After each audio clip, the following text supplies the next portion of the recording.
And Daisy, I told her, we're quick, we're not lingering. I might need an ice pack.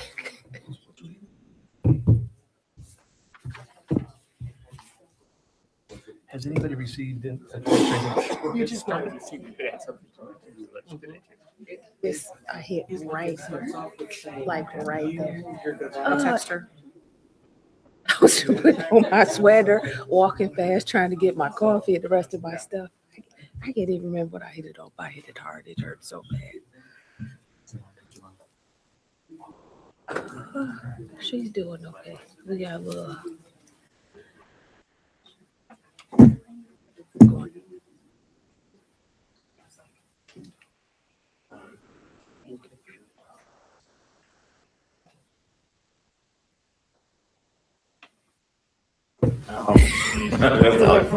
Me and my brother, our birthdays are 2 days apart, so we like. Okay, it's 5:00, and I want to try to stay on schedule. I want to thank everybody for coming to our May 12th, 2026 Elkhart Community Schools public work session. At this time, I'd like to call the public work session to order.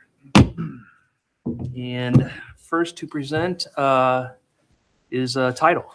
Do you guys have the order, or do I need to go through it so everybody knows? Oh. Yeah. Okay. On deck is EL, and Right here. in the hole we have exceptional learners. Oh, You couldn't help yourself. They said they didn't mean it. You couldn't help yourself. point of order. Can we be professional here? Yeah. Well, good evening, board. I'm going to start off because I was the one overseeing the Title I funding, and that's where we begin. So, Kristen, can you go ahead and hit the slide deck there for me? The overview of our title funds is that these funds support student achievement, teachers, and instructional tools. All of these funds work together, sort of in tandem, but the purpose of today is what we're going to talk about is what each grant does, what we fund, and what outcomes that we expect from these title funds. Title grant allocations. Title I is strictly with the academic support through our Title I designated schools. And you'll see the amount there, about $4.1 million is received through our Title I funds. Title II, it focuses on teaching and what happens in teaching, like with professional development and such. And you can see the amount there is about $606,000. Title III focuses on our EL population and the language development of those learners. And that comes in the tune of $329,000 roughly. And then lastly is our Title IV, which focuses a lot on counseling and those other type of supports, which Kristen will get into. And that is at the tune of $306,000. So that's the allocations that we get for our Title I funding at this time. Do know that amount has dropped from previous years, and that's no news to the board because you hear that regarding the federal funds at this time. So Title I, what we do there is we support the schools and districts to ensure that all children, regardless of their socioeconomic status, have access to a fair, equitable, and high-quality education, as well as we try to meet the challenging Indiana standards that are in place. So what do we fund? Currently, we fund the intervention teachers and the paraprofessionals that are in those roles. We also provide literacy and math supports, such as our literacy coaches. Some of them are funded through our Title I funds. And also we fund summer school and after school tutoring. So what we want out of this and what we want to see out of all the funds that we spend in these areas is increased reading and math growth. Because of those supports that we provide, such as literacy coaches. We also want to see targeted support for struggling learners, and we also focus on that smaller tiered instruction. So Kristen, you want to go off to Title II? Thank you. Good evening. So Title II is a little bit more narrow and specific. We use that to provide professional learning to help improve our instructional effectiveness and outcomes. And so we primarily fund professional development. It also helps to provide our instructional coaches in our non-Title I schools. So we have 4 coaches this year that we've been able to fund through our Title II funds. And our goals are obviously stronger instruction, This year and last, we have had a real push on aligning with the science of reading and really focusing on increased student achievement through improved teaching. So our largest professional development investment in the past 2 years has been through Letters. Letters is a program that provides teachers on instruction on the science of reading. So we had 440 teachers participate in Letters, and you can see some of the cost breakdown. We had to purchase the licenses for those participants. We also have, up to this date, received claim payments for teachers for completing units and attending live trainings. That dollar amount to this date is about $700,000. We have until June 15th to continue collecting those claim forms from teachers. And then teachers have also been granted an hour and a half each week to complete their units. So I tried to just attach an average dollar amount to that, and that would be an additional $2 million of an investment with our teachers. So all in all, to this date, not including future claims, this Letters program was an investment of about $3 million in our teachers, which came to about $7,400 per teacher. And just to give you a comparison, the other program that some districts have adopted is the Keys to Literacy program that the state provided. And those teachers were given a $1,200 stipend for completing. So we have definitely provided our teachers with a very robust investment with their science of reading learning. Luckily, we have really put together a very comprehensive literacy plan to start with next year, and it all aligns with the learning from Letters. So we're really excited to have that learning in place as we move forward next year. Title IV is a little bit broader. Under Title IV, we can support well-rounded education, safe schools, effective technology use. So you can see some of our e-learning pictures there. We also use some of the funds to provide that to professional development. So Letters, because it's been such a large investment, we really have used Title I, Title II, and Title IV funds to help pay for some of that. But really it's looking at providing that, instruction for better student engagement. It's helped us provide our mentors this year, and then some of our instructional technology and digital literacy. So our hope is to, with our technology tools, we've been able to increase practice with standard and standardized test practice. We were able to provide a better access during our synchronous e-learning.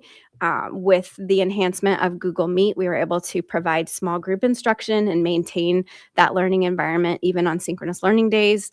And then we really use it to try to boost that student engagement and the supports for our students with literacy deficits. And now Cindy Bonner will speak to you about Title III. Good evening. Title III supports our English learners as they develop English proficiency while continuing to be able to access grade level academic content. Title III funds support the systems and staff that help our English learners succeed both academically and linguistically. So these funds provide an EL coach, instructional coaching, she works with our teachers to strengthen language, supports and instructional practices for multilingual students across content areas. It also helps fund our EL paraprofessionals, at least throughout 2025. We have them in there for that. And they provide direct support for our students in the classrooms. They help bridge communication with families and assist students in accessing that, again, grade level learning throughout the school day. In addition, these funds support language programs and instructional resources for us, and then also ways for us to engage families.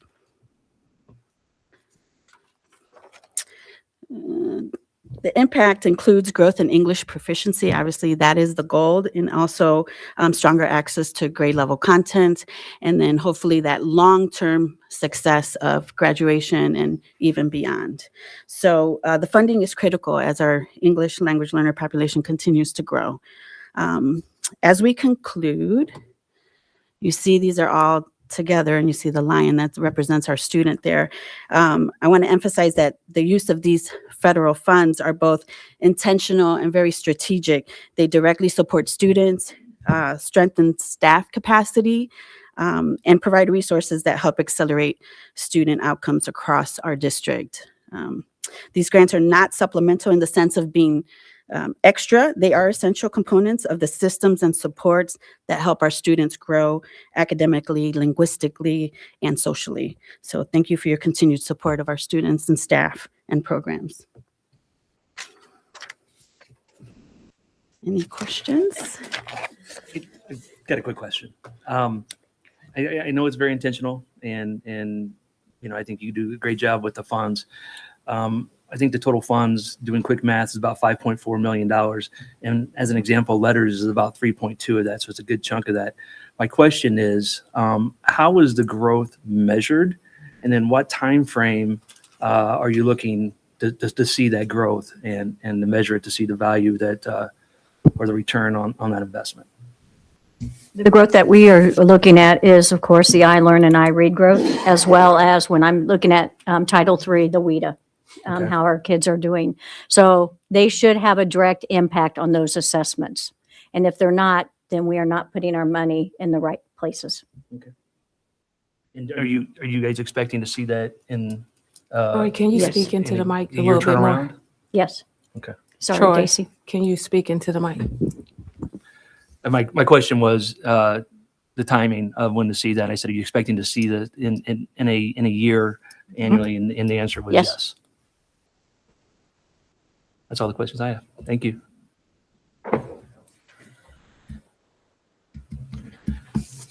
Next, you're already there. I'm here. Good evening, President Scott, Mrs. Reese, members of the board, and our community. My name is Cindy Lopez Bonner. I was going to make a joke and be like Gonzalez Garcia, you know, but only is that actually because he started. That's over. You and I have that. You know, Mr. Scott, back me up. You made a comment as I was coming in. That's all. I did. Well, it confused me because I was like, wait a minute, I've known her for years. I never knew her to use another name, and then I just added 7 more on. But tonight I'd like to provide an overview of our English language learner program and highlight both the growth of our student population as well as the progress our students are making toward English proficiency. Over the past several years, we have been seeing a steady and significant growth in our English learners across our district. We started off just about over the 2,000 mark, but we've increased. We're at nearing 2,500 students identified as English learners. So that represents continued growth year after year and reflects the increasing linguistic and culturally diversity in our schools. Oh no, go back. I got too excited. Can you help me out there, Jake? Sorry.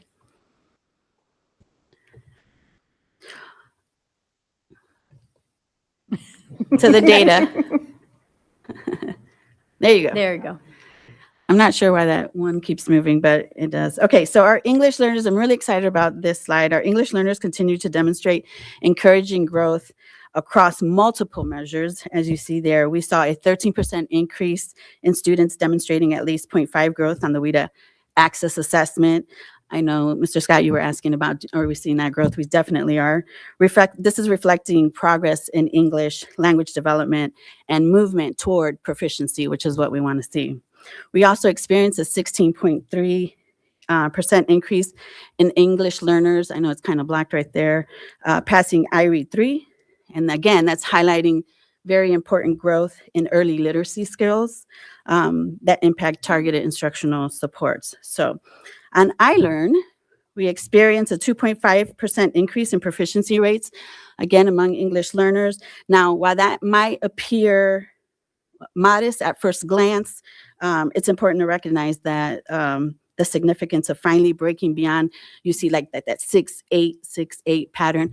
That would have been way cooler if it was like 6-7, right? But it's not. But we had some gains there, finally breaking that trend, that pattern there.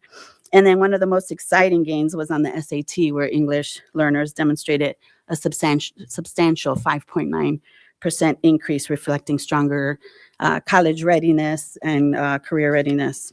So taken together, these results show our students are making important academic and linguistic progress.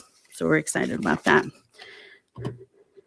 As this population has grown, our focus has remained clear, ensuring students not only acquire English language skills, but also that they're thriving in our schools. So we are focusing on 3 very key goals. The first being a stronger path to English proficiency. Our long-term goal is 8% to achieve English proficiency and exit EL services. While that's an ambitious goal because it really double of what we've been doing in the past years, we know that we're committed to that, accelerating that language growth through strong instruction, continuous and consistent progress monitoring, and meaningful family partnerships.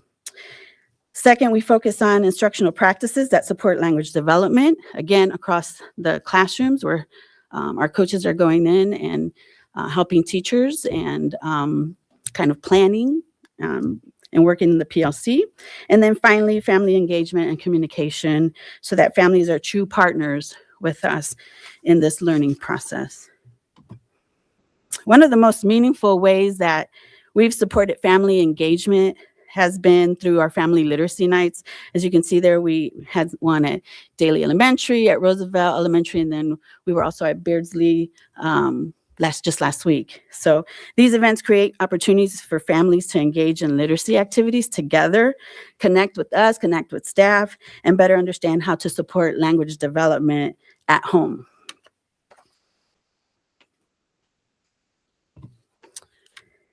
We've also focused on celebrating the cultures and languages represented in our district. We had this really neat collaboration with the communication department through Hispanic Heritage Month, and we celebrated like cultural celebrations, music, food, student showcases. If you haven't had a chance, they're linked there. Please check them out. Josh really helped us with this and did a great job. But this is where students feel seen, they're valued, and then connected with schools. At the secondary level, students had opportunities to participate in experiences such as the Indiana Latino Institute, where they got to attend an education summit and college and career fair at the Century Center. We've also seen some powerful examples of student achievement and ownership in learning. One example we wanted to highlight was were the English learners from the freshman division reading their own personal stories to second and third grade students at Mary Beck. And moments like these really demonstrate not only language growth, but confidence, leadership, and pride in their accomplishments. And as you can see, from the increasing rates of students reaching proficiency, our number of students exiting EL service continues to grow. And students are even earning the certificate of multilingual proficiency, celebrating high levels of bilingualism and biliteracy. Our English learners continue to demonstrate resilience, growth, achievement across the district. That's important because this work is not simply about exiting students. It's really about ensuring students gain the language skills that are needed to fully access those opportunities and then achieve academically and then also thrive for the future.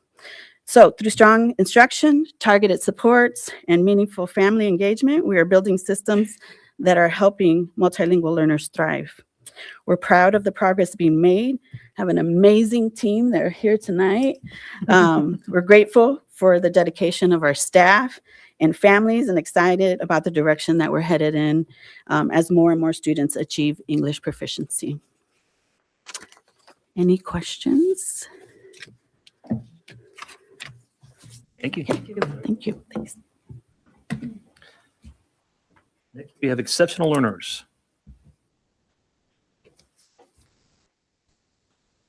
Good evening, Board President Scott, Mrs. Reese, and members of the board and community. My name is Lindsay Brander. I'm the Director of Student Services and Exceptional Learners. Tonight, I'm just going to give you a high-level overview of exceptional learners and the student population we serve.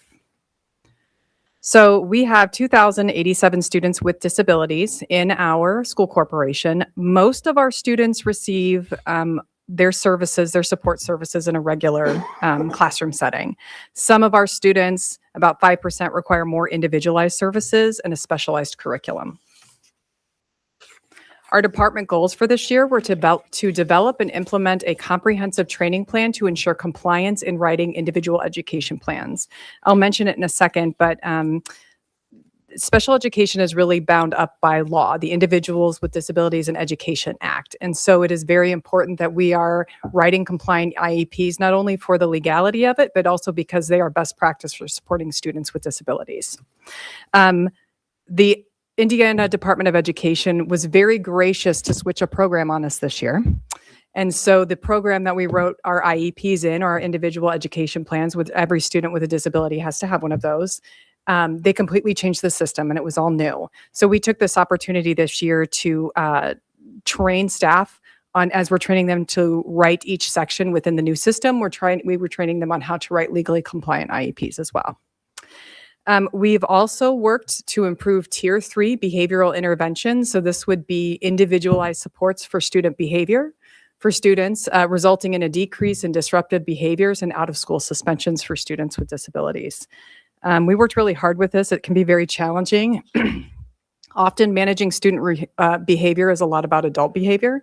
So getting people to be reflective in how they're engaging with students, working through the de-escalation process, and then really thinking critically about what is the student trying to communicate to us with their behavior, with the goal of being reducing interfering behaviors that interfere with the learning of others and the student. So a little very small history lesson. Under the Individuals with Disabilities Education Act, which was recertified in 2004, we support students with disabilities from ages 3 to 22. We are required to. It starts with something called child fine, which is a mandate in the law that states we have a legal duty to actively look for, identify, and evaluate children who may have disabilities that need specialized services that live within our district boundaries. I don't know, when you hear disabilities, I think everybody has their own view of what that might mean, but there is a difference between a educational disability and a medical disability. So per the law, there are 13 different disability categories where a student could qualify for special education services. The individual education plans, or the IEPs, are written to provide accommodations, modifications, goals, and services to support the individual student needs based on their disability, and to help them progress through the standardized curriculum. When a student hits about 13, 14 years old, we also do transition planning for them within their IEP. And this is to assist with, are they going to continue their education post-high school? Are they going to go to college? What does that look like for a student with this disability? Do they need to learn job skills? Are they going into the workforce once they graduate? And then for our students with significant cognitive needs, what do independent living skills look like for them? So we offer what's called a continuum of supports, and that is where we support students through their entire educational process within Elkhart Community Schools, starting in preschool, which you will hear more about from Megan and Meredith. In preschool, we offer, in our preschool program, students learn pre-academic and pro-social skills based on their needs. We're kind of teaching them how to do school so they can access school when they get a little older. In our young adult program, which is on the other end of the age scale, students learn job skills, looking for and maintaining work. They learn how to navigate the community, maybe taking public transportation, and independent skills like grocery shopping. We have an incredible opportunity for our students within Elkhart Community Schools that is very unique to learn and manage, to learn the management and operation of a business through our Heart City Coffee Company. I don't know if anybody's ever heard of it. It's pretty famous around here. Tracy Wyrick and Ashley Townsend do a phenomenal job with that, and they are everywhere. So if you guys stop by the farmer's market, I think that's back open, or it's out they're there every week. And then I do have kind of a prepared thing that I was told to say for this one for Unified Sports, because I asked a clarifying question of our coaches. I think one of the greatest things about our about Elkhart Community Schools is the opportunity for inclusion that we offer all of our students. One ways that we do this is through our unified sports programs. So this pairs students with significant disabilities with buddies or athletes that do not have disabilities, and they participate in these programs together. We currently have unified flag football, unified cornhole, and unified track. And this, let me pull out because I did ask Coach Sheely and Coach Bartley. We have won, for 2024 and 2025, we were the unified track state champions. We currently have 61 students on unified track. We also have applied classes that include applied U.S. history that have 11 students who have intense interventions needs. So they do receive a different curriculum, but we also want to encourage inclusion. So they participate in that class with their peers. And then Chris Bartley said that he was being modest, Mr. Sheely, when he shared that information with him. We also won the state championship in 2018. At least 3 of our former track participants who were participants as students here at Elkhart Community Schools have continued on with coaching, including one of our current special education teachers, Mr. Brian Ketchum, who after graduating college realized he wanted to be a special education teacher. We have several current track team members, students, who are going on to become special education teachers themselves after high school. And many of our seniors have commented that they hope their college has a unified program. So I think the work that we're doing here is pretty spectacular. And that's it. That's all I have. Any questions? Great presentation. Quick question for you. There's a significant number of students with disabilities, 2,087. Yes. So there's a lot. Mhm. How often are IEPs looked at, and how often are they, kind of adjusted for as a student transitions through their modality or their experiences, Yeah. that sort of thing? Really best practice as often as needed, minimally once a year. Minimally once a year, we're required to look at IEPs, annual case reviews, that's what they're called, where we look at the student's present level. We look at their goals to ensure that they're making progress on their goals. And really best practice is we are looking at their goals all the time. We are working toward their goals. We're ensuring that they're making their goals. And when they reach those benchmarks, we are meeting as a team. We're evaluating the need to change the goals. So it really, and parents can call IEP meetings, schools can call it. So anytime there's a change. So most students have them multiple times a year. Are the parents involved in that, at least in the annual piece of it? They are involved in they should be. Per the law, there are required team members. It's parents, it's teacher of record, and a public agency representative. So yes, they are very involved. And that's the goal we are coming together as a multidisciplinary team to build out a plan to support the child through their education. Yeah. Okay, thank you. Thank you. Next, we have Hawthorne.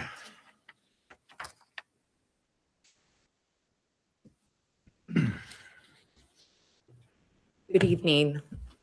Good evening, members of the board, Mrs. Reese. We're here to talk about Hawthorne Early Learning Center. Do I just click it? Just arrow?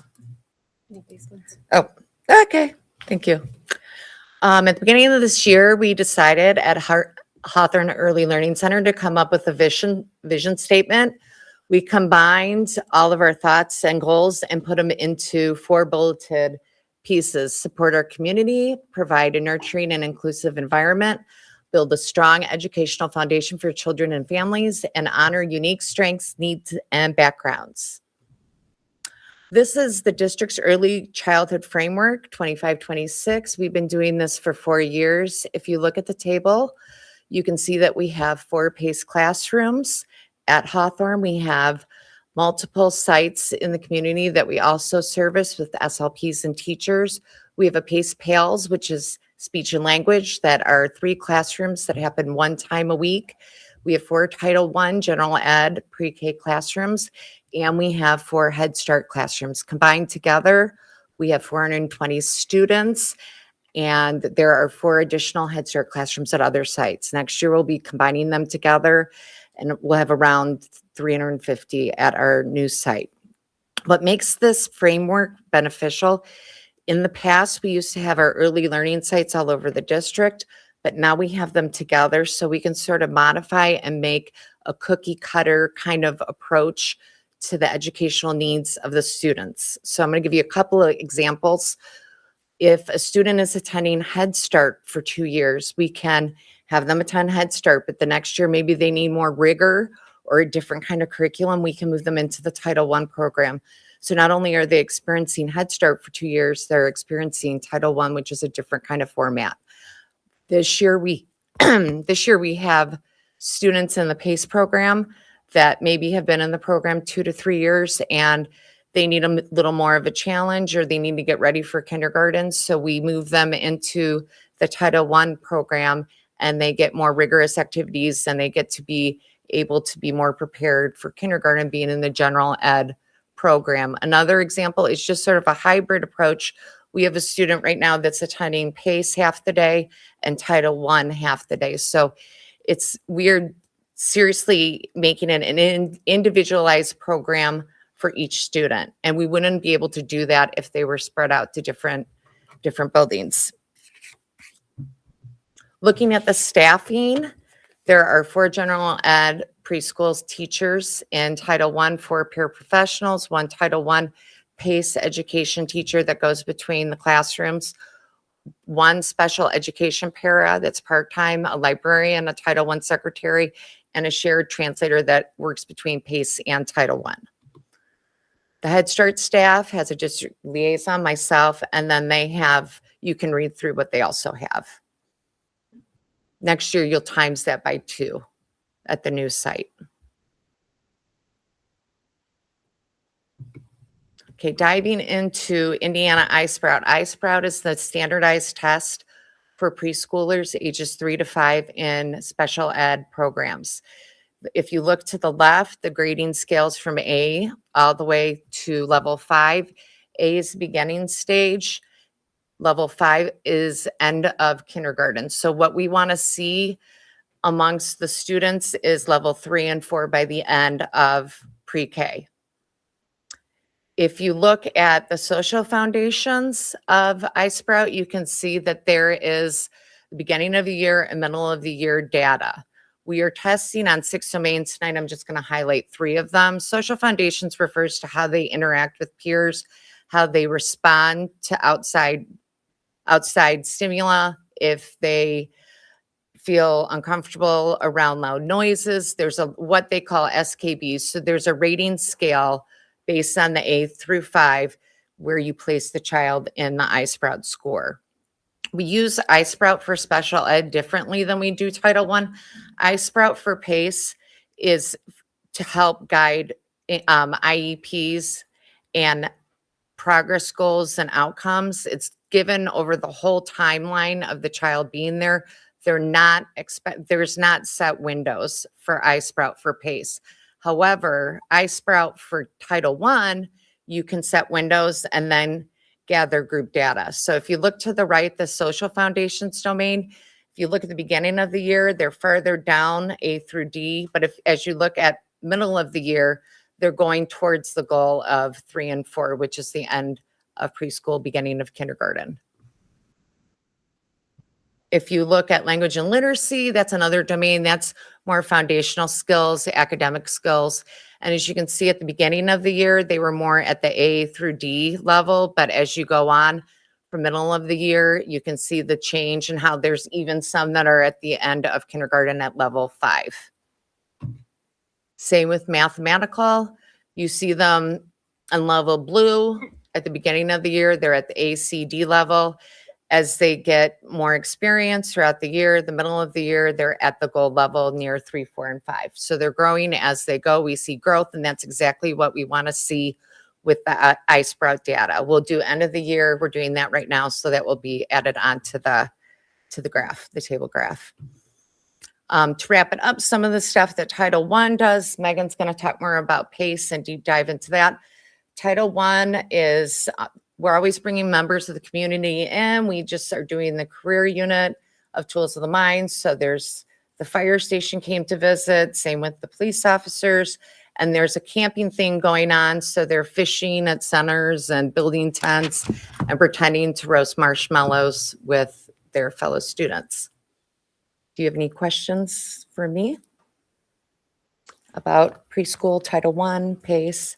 Megan is going to give us more of a deep dive into the PACE program. Any questions? Okay, Megan. Thank you.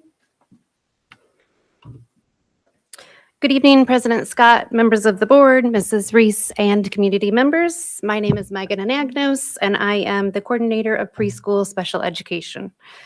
As Meredith had said, I'll continue our presentation on PACE.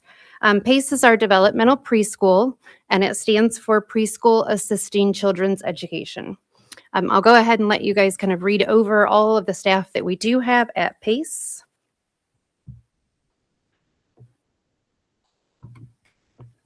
This year, we organized our first ever family night, which was an event which focused on growth.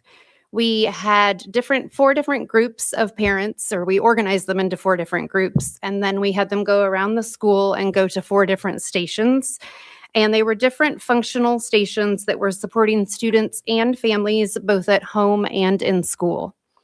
We also had 6 different community resources for the families.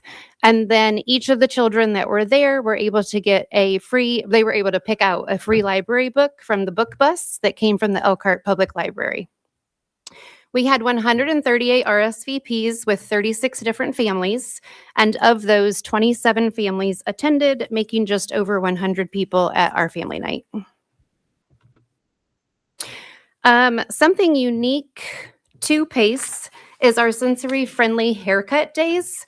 Those are organized by our occupational therapists in partnership with volunteer community hairdressers. And these are free haircuts that are provided for preschool students who have IEPs who experience sensory concerns. The program began in March of 24-25. We had, I think, a couple of days then, and we completed 21 successful haircuts. And then this year we expanded the program and we had dates in October and also in March, and we provided 55 additional haircuts. So over the past 2 years, we have had 76 successful sensory-friendly haircuts. And I just want to demonstrate to you guys, here is a little guy with his before, and then his during, and that is the same little boy afterwards. Wow. So, it's been more than 5 years. PACE has been around much longer, but the data up here is over the past 5 years, and it shows our consistent referral and evaluation process. Our annual referrals range from 225 to 265 referrals every year on an annual basis.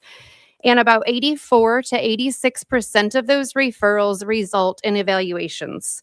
So on an annual basis, PACE is completing anywhere from 190 to 225 evaluations.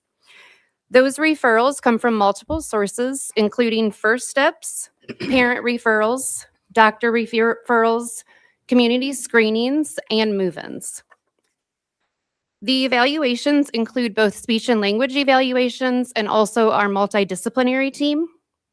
The multidisciplinary team includes a school psychologist, a speech and language therapist, a special education teacher, physical therapist, and occupational therapist, if all of those members are needed, depending on what the student's needs are. And they complete the evaluations in an arena-style model where the specialists collaborate together in one session to assess the child through play-based observation and interaction. The team-based approach reduces repeated testing, supports families, and allows for a more comprehensive understanding of each child's needs. Another aspect that we have worked really hard on over the past couple of years is strengthening the transition to kindergarten. So we have worked on strengthening our relationships between preschool and kindergarten staff, as well as increasing the appreciation for kindergarten expectations for students. It is a big jump from preschool to kindergarten, and we do realize that, and we are working really hard at trying to make the children as successful as possible for their transition to kindergarten. So in January, we start this process with our district elementary special education coaches coming over to observe our students who are transitioning to kindergarten. followed by mild and or intense staff coming over to observe the children. That's usually in February or March. Then we complete virtual multidisciplinary team meetings in March and April. And we did that this year with all 9 of our elementaries where these students will be transitioning. And then finally, it ends in the transition conference, which takes place at the receiving elementary school. And it's the whole team the team members from PACE and then the team members who are involved for the elementary school and the families. So the families get to kind of meet some of the staff who are at the elementary and see the new elementary school. And this year we are transitioning 105 students from our PACE program to kindergarten. And sorry, those were just kind of images of the students having their kindergarten readiness skills in action. And then finally, our PLC data. This year, we decided to separate our PLC data into mild and intense needs to target more individual needs and growth. As you can see from the graph here, for our students with more mild needs, they have had strong progress across all 3 PLC goals measured so far this school year, with 80 to 90% of those students meeting benchmark expectations in following directions, expressive communication, and counting. And then students with more intense needs have also shown high levels of success in self-regulation and attentiveness and persistence, with most students meeting those expectations in quarter 1 and quarter 2. And while progress in social interaction remains an area of slightly greater challenge, the majority of the students are still meeting those goals, and staff are continuing to strengthen targeted supports in those areas. And that is just a picture of all the cuteness that we have at PACE. Does anyone have any questions?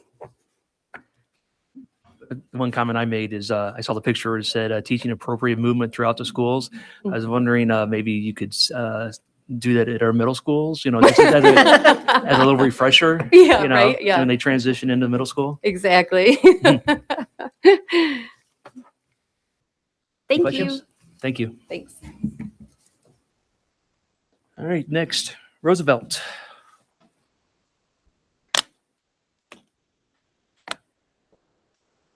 Welcome.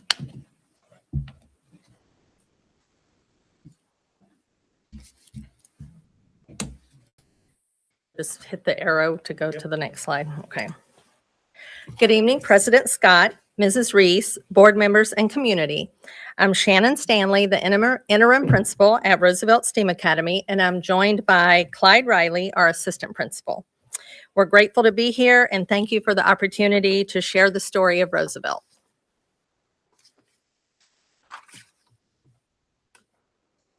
Every morning, we begin our day with the morning announcements, which include reciting the Roosevelt motto together.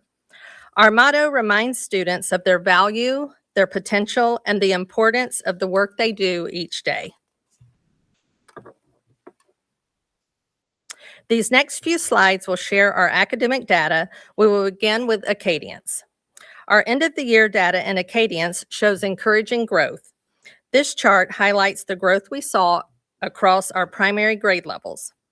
Many students in kindergarten, first, and second grade were able to move from at proficiency to above proficiency, or from below proficiency to at or above proficiency.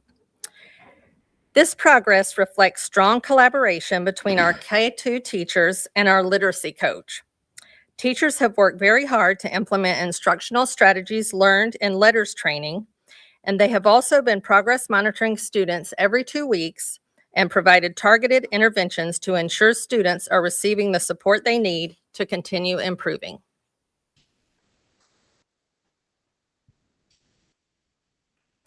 Our current iRead data shows a pass rate of 56% after the first round of testing.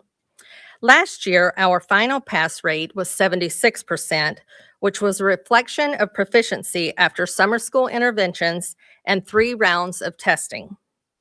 We are optimistic that this number will continue to grow as students participate in May and June testing sessions. Our teachers are currently providing targeted reading instruction and intervention for students who have not yet passed, and we are closely monitoring their progress.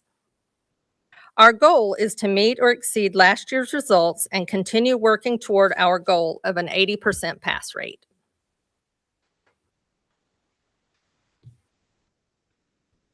Our iLearn results provide important insight into student performance and guide our instruction.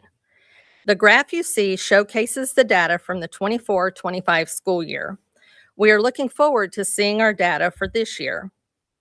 The summative data, along with the iLearn checkpoint data, help us to identify areas of need and where to focus our efforts. Staff are strengthening Tier 1 instruction, providing targeted interventions, and closely monitoring student progress on checkpoints throughout the year. We continue to focus on foundational literacy and math skills and use data to guide instruction as we work to increase proficiency across all grade levels.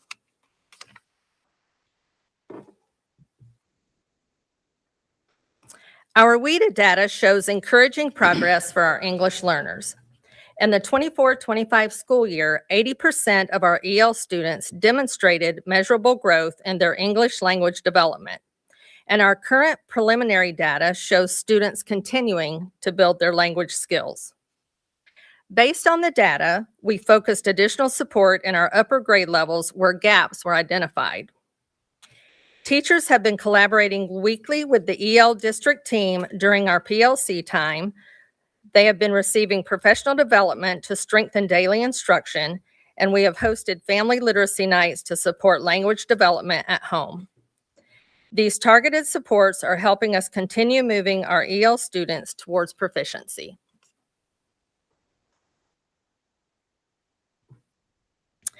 This slide showcases culminating activities in our reading classrooms. Our teachers have been utilizing our new CKLA curriculum to create engaging activities centered around unit themes.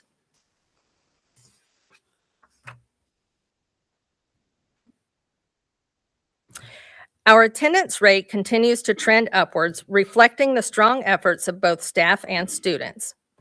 Currently, our year-to-date attendance rate is 95%. This is compared to 94% at the end of 24-25 and 90% in 22-23. We are very proud of this upward trend in student attendance. To encourage this positive momentum, classes with perfect attendance are announced and recognized daily.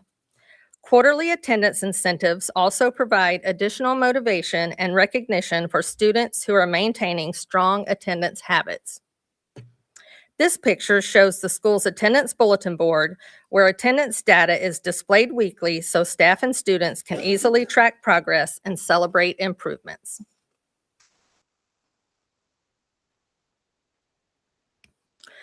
We are excited to share our behavior data has shown positive trend for our school. Last year, we had a total of 401 office behavior referrals. Currently, we have 280 referrals, which is a 30% decrease in behavior referrals. This reflects our continued focus on proactive behavior supports and reinforcing positive student behavior.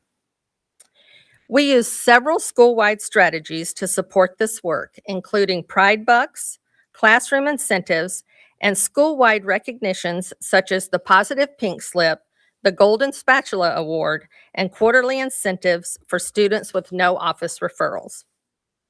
These consistent systems are helping build a positive school culture and contributing to the continued reduction in behavior referrals. This slide highlights some of the behavior and attendance incentives that I mentioned in the previous slide.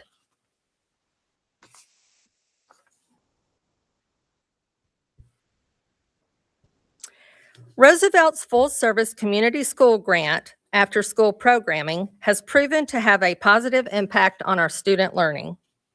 Students are provided targeted academic support that help improve their literacy skills and overall academic success through the Read, Act, Create sessions. As you can see, 53% of our students are on track academically.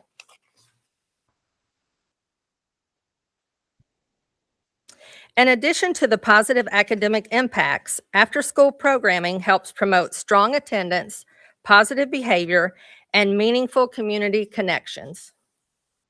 After-school programming allows us to continue building relationships with people from the historic Roosevelt community. In fact, all of the staff members who facilitate sessions and after-school programming live in the community that we serve.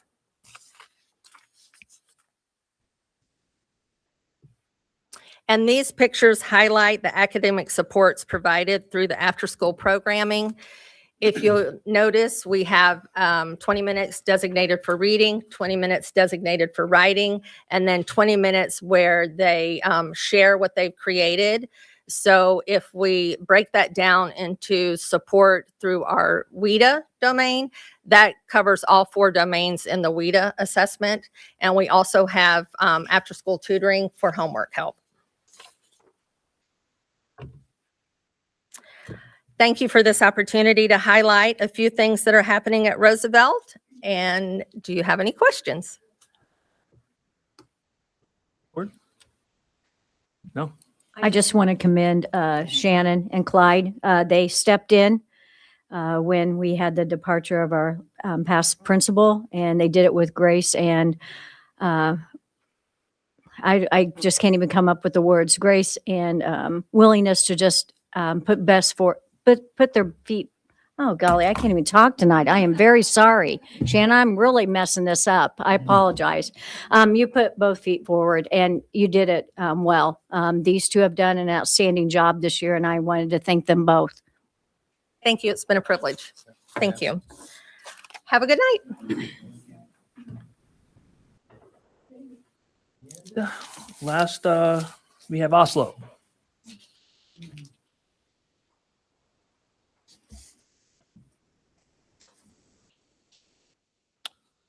Good evening. Good evening, President Scott, Mrs. Reese, board members, and community. I am Heather Burton, extremely proud principal of Oslo Elementary School. I have with me my assistant principal, Kendra Clayton, and we're grateful to have this opportunity to highlight Oslo Elementary School. So this is our mission. We prepare and motivate students to reach their best academically, socially, and emotionally. And we do this in ways of our monthly award ceremonies that are extremely well attended by our Oslo families and supported. We celebrate academics as well as our monthly pride skills. We also have our 5th graders that are awarded our Student of the Month. In fact, today we just awarded our Student of the Year award. So our staff, student, and parent collaboration, our Title I family nights and music programs are extremely well attended. Given our large E&L percentage, we strive to make our programs and events inclusive.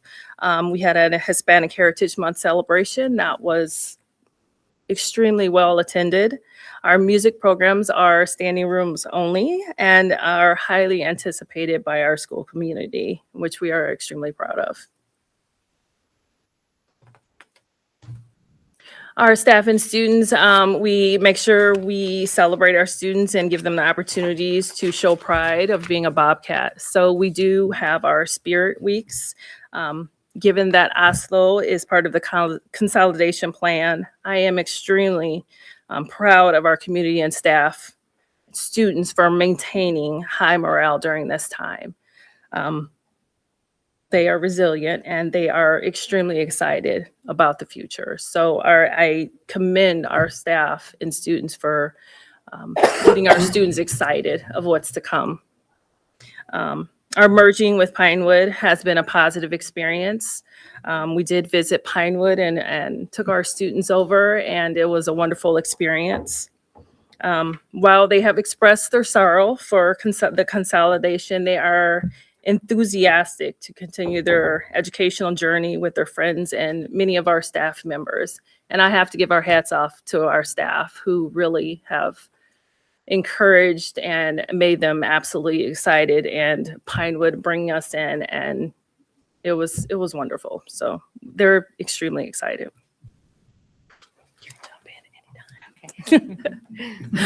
So this is our 2025-2026 school goals. We are expecting to see an increase. We're hoping to see an increase by 8.6% of our iRead pass rate.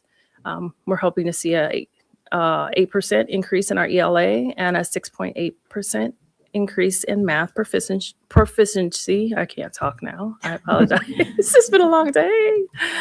All right, so here's our iRead data. This is from 2024 and then 2025. As you can see, our second graders made an increase from 34% to 50% passing.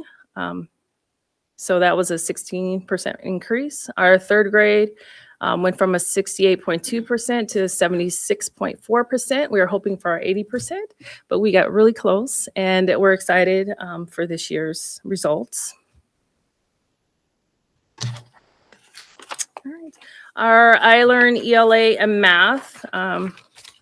This was from 2024, 2025, where we left off at. We did see an increase in math from the previous year.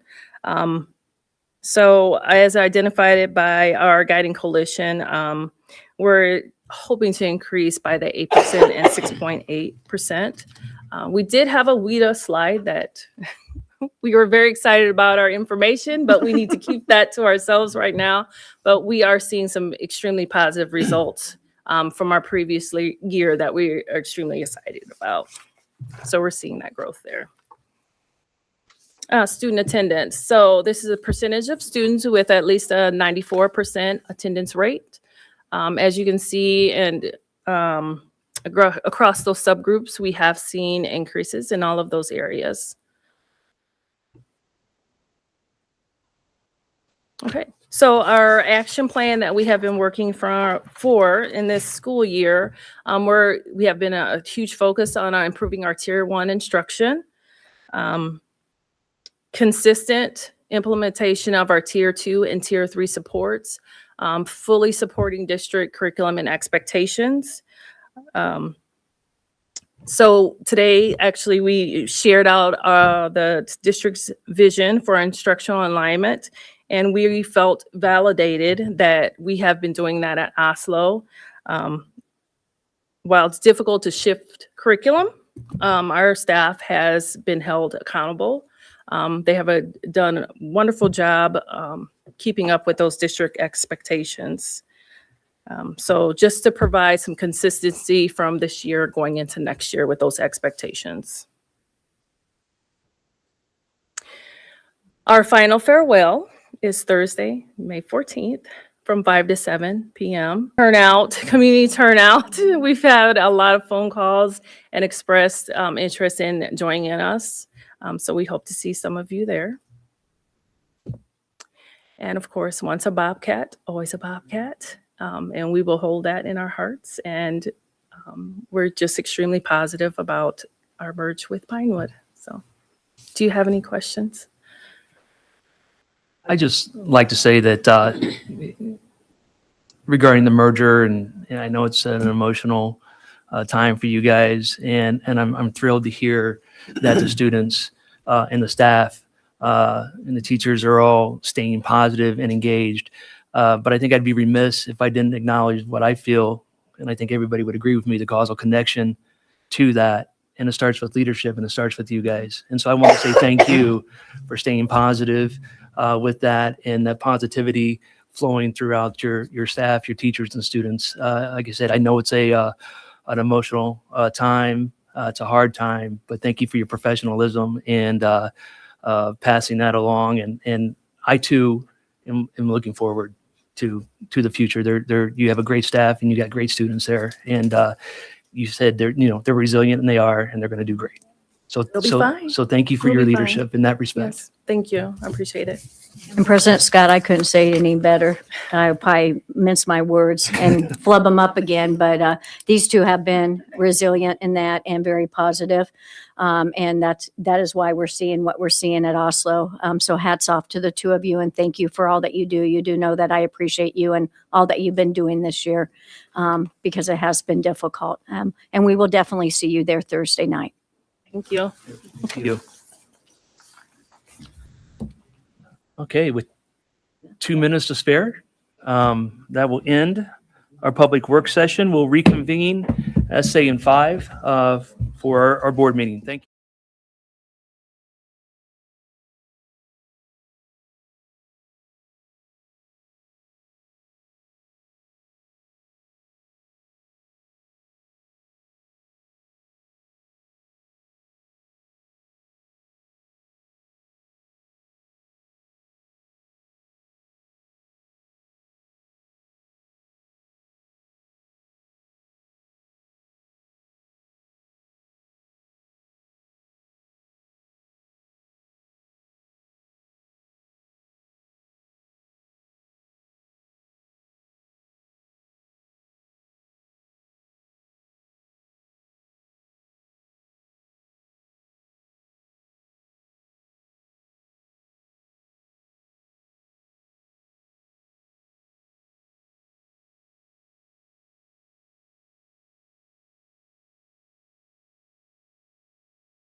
If everybody could take your seats, I'd like to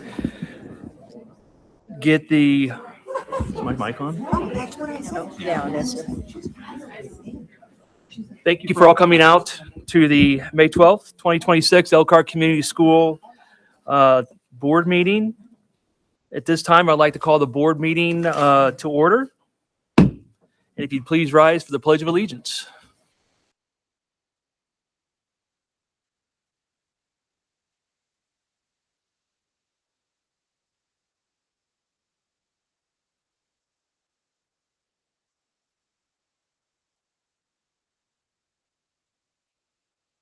I could tell. Can you tell? Love it. Love the Pledge of Allegiance. I love the Pledge of Allegiance. Kelly, Yes. you love the Pledge of Allegiance. I do. I do. And now you have the opportunity to cite the Elkhart Promise. All right. The Elkhart Promise. Every student is known by name, challenged and supported by highly effective staff, and in partnership with the community will graduate career college ready and life ready. Kelly. You are welcome. Next, we have our invitation to speak protocol. Everybody should, who wanted to speak, should received one of these pamphlets. A little section here to fill out your name, date. If you have a student in Elkhart Community Schools, a few questions to fill out in your topic, please give those to Dora.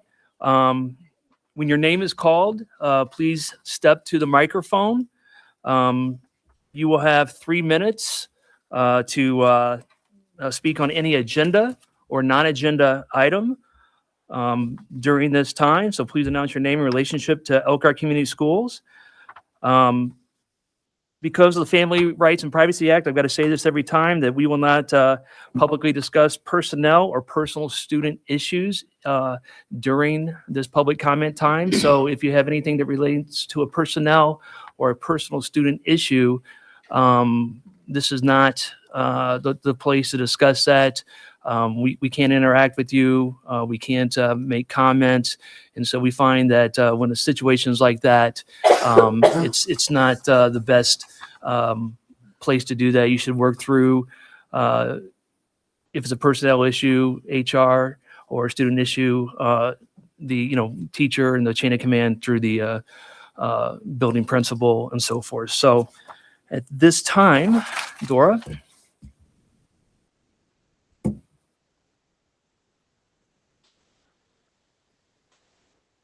Are they in any particular order? Okay. All right. We'll go first with Kelly Hennings Tucker.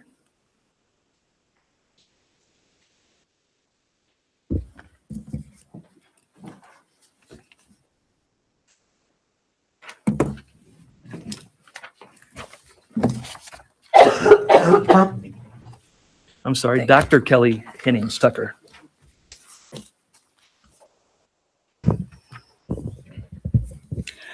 Good evening, members of the board. My name is Dr. Kelly Hennings Tucker, and tonight I stand before you not just as an educator, an advocate, a pastor, or a foster parent, but as someone who personally understands what it feels like to be navigating systems that aren't designed to see you, to hear you, or to protect you. I was in first grade when Elkhart Community Schools integrated, and needless to say, it was traumatic. I remember what it felt like to walk into spaces that were not prepared for me. I wasn't welcome. I wasn't wanted. It was full of fear. There was isolation, lots of misunderstanding, and survival techniques in place. I can say tonight carefully that the only thing worse than being a Black child in an all-white school in 1985 is being a foster child with an IEP in Elkhart Community Schools in 2026. Today, the children are layered with trauma, and I'm speaking on behalf of 3 children in particular: 2 with autism, 1 with profound hearing loss, 1 that's nonverbal, 1 born substance exposed, children who have survived foster care, parental incarceration, addiction, instability, neglect, surgeries, transitions, and systems who continue to move slower than the needs required by these children. And the fact of the matter is, their educational records matter, even though they're not updated accordingly. Their dignity matters, their safety matters, and their futures are shaped by the decisions that you make in this room. So with that being said, I'm deeply concerned at the repeated failures involving communication, IEP implementation, proper documentation, transportation decisions, hygiene, and medical accommodations within the PACE program specifically, but it's not limited to there because I've had issues at Woodland this year as well. So with that in mind, to have a child with profound hearing loss and have a magnet pull a device off his head in a classroom, that would be an unsafe learning environment. And I've been ignored. I've been transferred from person to person. And at the end of the day, I shouldn't then have to go home to a child with urine-soaked clothes 2 days in a row from another situation, and another child with an outdated IEP that has not been updated since the 2024-25 school year. All of these things are inappropriate and negligent. So trauma-informed care is not just a slogan. It's not a training module that you teach at the beginning of a school year. It's not a buzzword for grant funding. And considering that foster children who have IEPs generate the most income in a community that are already having budget cuts within the school system, you would think that they get the best and most appropriate care. We can't continue to call them exceptional learners if we're giving them poor care, to say the very least.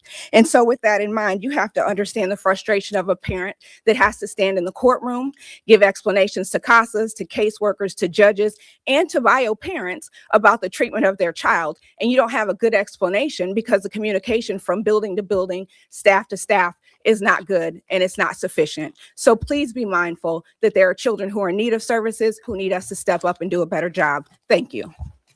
Thank you.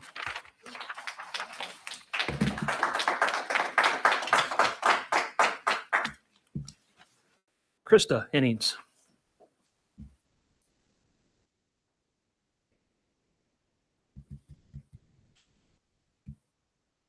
Good morning. Good evening, everyone. I'm the much more logical sister, just in case anybody need to know that. She really, truly is usually the calm one. For me this evening, I want to talk about kind of the grow your own. And this system for years we've talked about had the grow your own model. In 1994, which is the class that I graduated from Elkhart Community Schools, the exploratory teaching class was kind of used as the model. 14 of the 15 of us were going to college at different universities for education. Of that 14, I was the only one that returned to Elkhart. 2 weeks ago, I asked ChatGPT for the first time, since some people use it all the time. I asked ChatGPT about the phrase grow your own and what it meant when discussing education. It said it usually means developing leadership and talent from within your own district or community instead of hiring outsiders. ChatGPT then said, did I want it to polish the statement before I printed it? So I clicked that because for those people who don't know me, well, I didn't want to seem disrespectful this evening.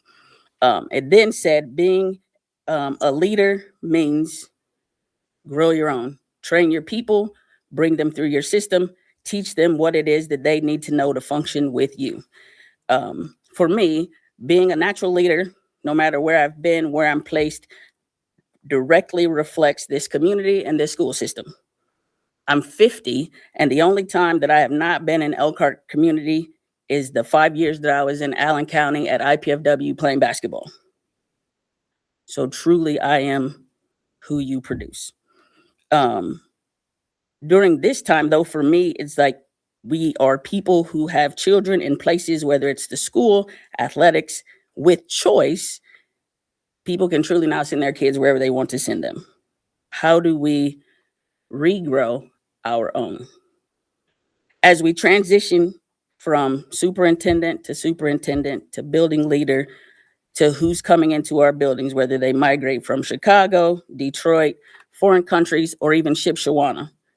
A seed can be planted and grow into a flower. A bee can take the pollen and spread it as far as possible. But when the original flower stops growing and the soil has no nutrients left in it, the next spring will the flower regrow.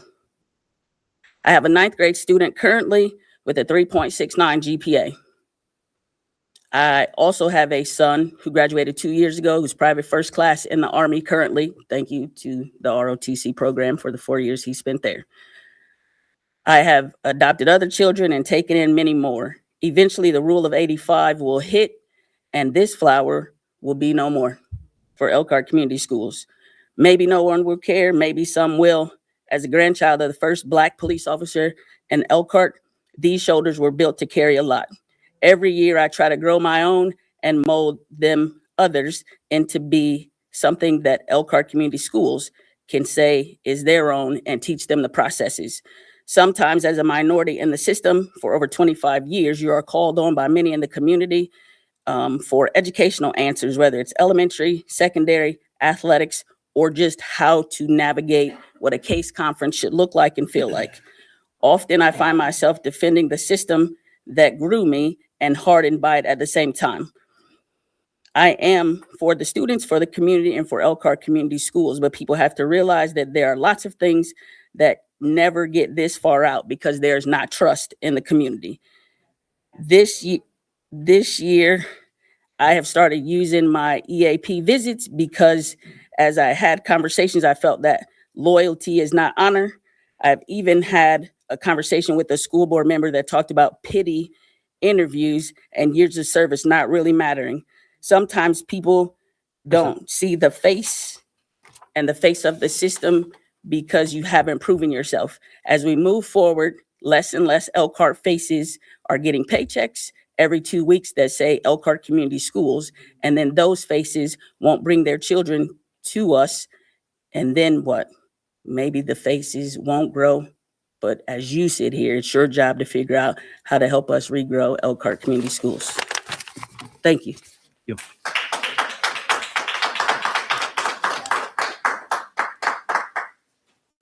Next, we have Gabriella Madrigal. Did I say that correctly? Thank you. Hello, my name is Gabriella. I am a parent of Elkhart Community Schools, 2 kids in the system. And I come to you because I am wondering when the student parent handbook was replaced. So as you guys know, my child was searched and then I went to the board. I came to the board with proof that, guidelines were not done correctly. So this is what I use for that reference. This is what's currently there. It has nothing that says how searches are done, any of the other stuff that was in there. This is no longer there. This is what's replaced. So my kid got her phone taken away, which I agree with. Phones have no reason to be in the classroom. And I understand that the new law did pass. And so I understand that, she's not to have her phones. She understands that too. We talked about it. But when I asked the principal what the policy was, he couldn't tell me what I had originally read in the student handbook. He told me the current policy, which is not what I had read at the beginning of the year or what was given to parents or what we signed up our kids under. So again, along with everybody that has spoken, no transparency, lack of communication, no accountability. I'm still waiting for a report on my child that was searched. I've asked for it numerous times. I still haven't gotten one as to what happened. I got a meeting, which again, I was thankful for, and I thank you again, but I was never told what exactly happened. I did speak with the translator in the meeting, and she never admitted to it. She actually said if somebody would do that to my kid, and I have that in recording. I have it in recording if you want to hear it. I would be pissed. So I'm trying so hard as a parent to communicate with you guys, but I don't reciprocate that back. You guys do not reciprocate that back. And every time we come, oh, it's a new superintendent. Oh, it's a new policy. Oh, it's a new this. Oh, it's a new that. When you guys call CPS on parents, we cannot defend ourselves. You guys literally have 2 lawyers here most of the time. 2. You're cutting paychecks on teachers and you can afford 2 lawyers here? Isn't that some bullshit? I'm sorry for using those words. Refrain. But isn't that some crap? We need to change shit. We need to change everything. And I'm sorry for using that language, but I'm sorry. something has to give. Thank you.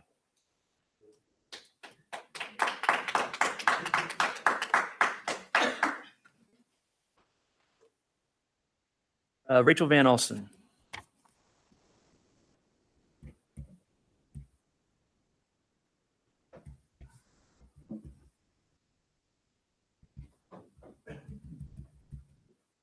Rachel. My name is Rachel Van Alstein, and I am here tonight as both a parent and advocate for my son who has endured bullying, retaliation, emotional harm, unsafe school environments, and systemic neglect within ECS since kindergarten, and he is now a freshman. This is not simply a communication issue. This is a pattern of obstruction, refusal to respond, failure to document incidents involving my child, and ongoing violations of my parental rights under FERPA and Indiana law. Since 2022, I have repeatedly requested accurate incident documentation related to my son, including bullying and abusive incidents involving students, as well as bullying and staff misconduct involving 2 ECS staff members, despite years of meetings and emails and formal requests. Incomplete records were sent to me by certified mail in January of 26. They still do not contain all documented incidents involving my child. I formally requested corrected records, investigative findings, and a FERPA hearing to challenge inaccurate documentation. Instead of transparency, I received silence. Former Superintendent Dr. Huff stopped responding to my direct inquiries in November of 24. Despite dozens of emails regarding my son's safety, mental health, and missing records, this board allowed that behavior to go unchecked, as 2 of you sitting here are included in all of the emails. In February, I also emailed current Superintendent Ms. Reese requesting a formal meeting, and as of today, I've yet to receive a response. ECS also failed to ensure continuity of agreed upon mental health services for my son, despite documented suicidal ideation concerns and prior written agreements regarding therapeutic supports. I repeatedly warned the district, verbally and in writing, the lack of action was placing my son at risk. I also want to address false statements made to DCS during an active investigation by Lindsay Brander. Lindsay made statements contradicting documented evidence regarding my son's safety Ms. and Van Alsten, educational history. We cannot have you using names of staff or personnel during this time. So please refrain going forward, and you have 35 seconds. Okay. Well, I also want to formally address the independent investigation that began in May of 24 at my request. ECS's attorney previously indicated the investigative summary would be completed by December of 25. However, the report remains pending as additional extensions continue to be requested. Tonight, I am formally requesting that this board provide a public deadline on record for completion of this investigative findings. And for those who question why I have not simply pulled my son from ECS, this is our community. I was born and raised here. I started at Mary Beck and I graduated from Memorial. My daughter graduated from here. We should not have to leave our schools to protect our children. Tonight, I am publicly requesting accurate educational records, full compliance with FERPA and Indiana law, a formal review of that staff member's conduct and false statements to DCS, a public deadline for the investigative report, and a corrective action plan by this Ms. Van board Alsten. regarding, this is my last sentence, a corrective action plan by this board regarding its own negligence to be made public to the community prior to next school year. You said here, sir, that you didn't want to hear parents speak, and to address this, y'all have ghosted me since February. You are bringing us here, and I'm going to come here to every meeting until you look at me as a mother and you handle this shit, period. Again, language, please. Don't tell me about language.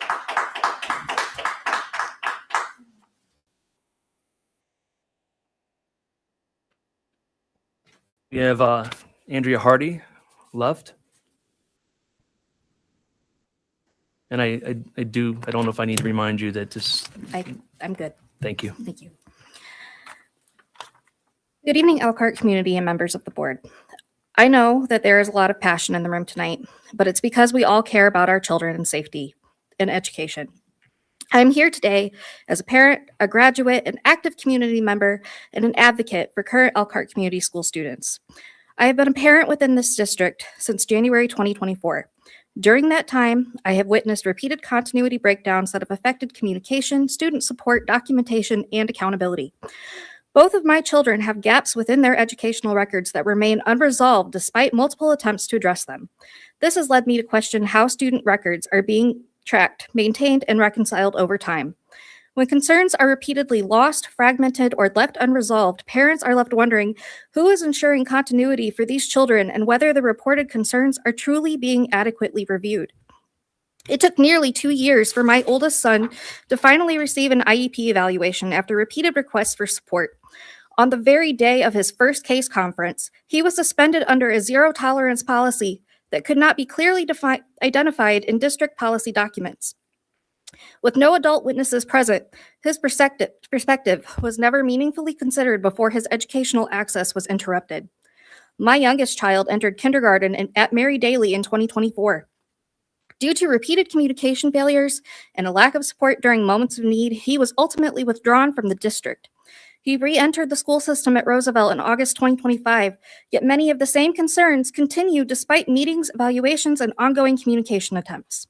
On April 27, 2026, I requested that the MTSS team track my son's time spent disengaged from the classroom instruction during the month of May so that I could better understand behavioral patterns and possible medical concerns. I even provided a simple pre-made tracking form that required minimal effort to implement. To date, I have not received a response to that request, and I have only received relevant follow-up information from the school social worker. Earlier this year, I also addressed concerns regarding students being placed on buses they were not assigned to without parent notification. While transportation staff cited staffing shortages, the responsibility for ensuring safe student arrival was ultimately shifted back onto parents. Many families do not have the resources or flexibility to absorb those failures without consequences for their children. I understand that districts across the state are facing significant pressures and challenges, and I believe that many staff members genuinely care about students. However, concern alone cannot replace accountability, continuity, and consistent follow-through. Parents are paying attention. We are documenting patterns, and we are still waiting to see meaningful systemic improvements that ensure students do not continue to fall through gaps that should already be addressed. Thank you for your time. Thank you.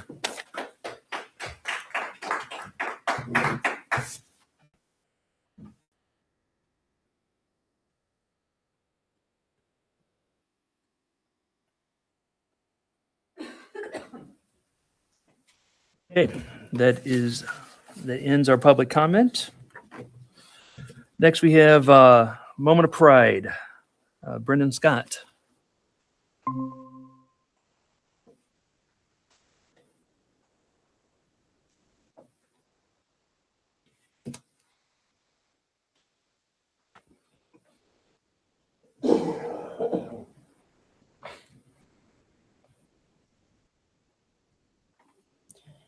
Good evening, President Scott, Mrs. Reese, school board, and community.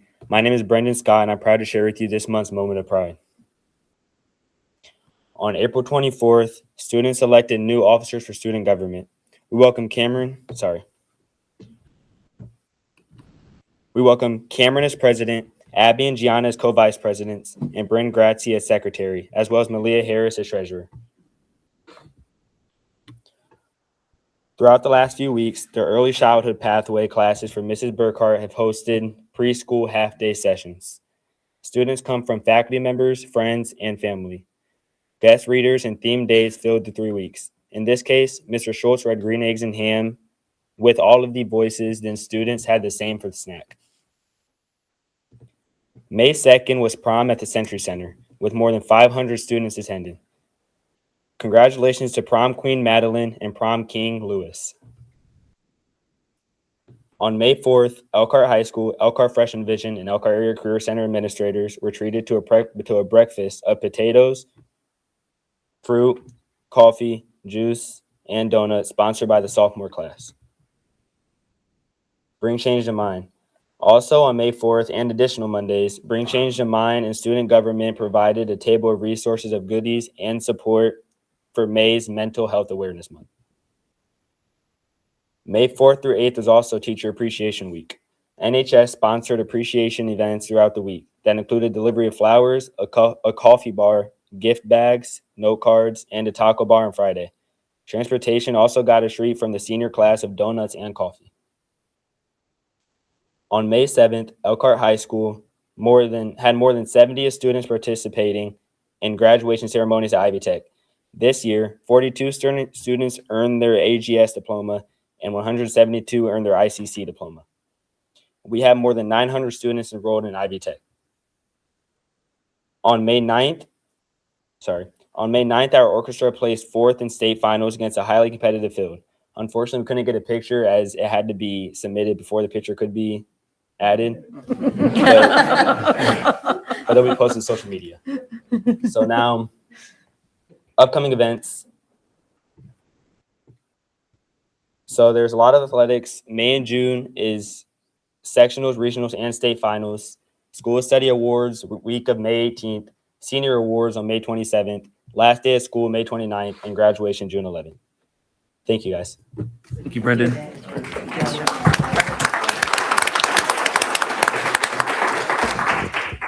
All right. Ms. Wood, we have Alumni Excellence. Good evening, President Scott, members of the board, Mrs. Reese, and our community. Tonight's Alumni of Excellence was a graduate of Elkhart Central, a 3-time Olympic medalist, and a world record holder. But before she was standing on a podium in Sydney or Athens, she was a Blue Blazer. It was our pools that she honed her skills and learned the discipline and grit that would eventually take her to the top of the world stage. She is an example of how Elkhart Community Schools provides the foundation for our students to achieve anything they can imagine. While she has reached the pinnacle of global sport, she remains one of her own, a true champion and a proud alumna of excellence. Please join me in watching the journey of tonight's Alumni of Excellence, Lindsay Mintenko.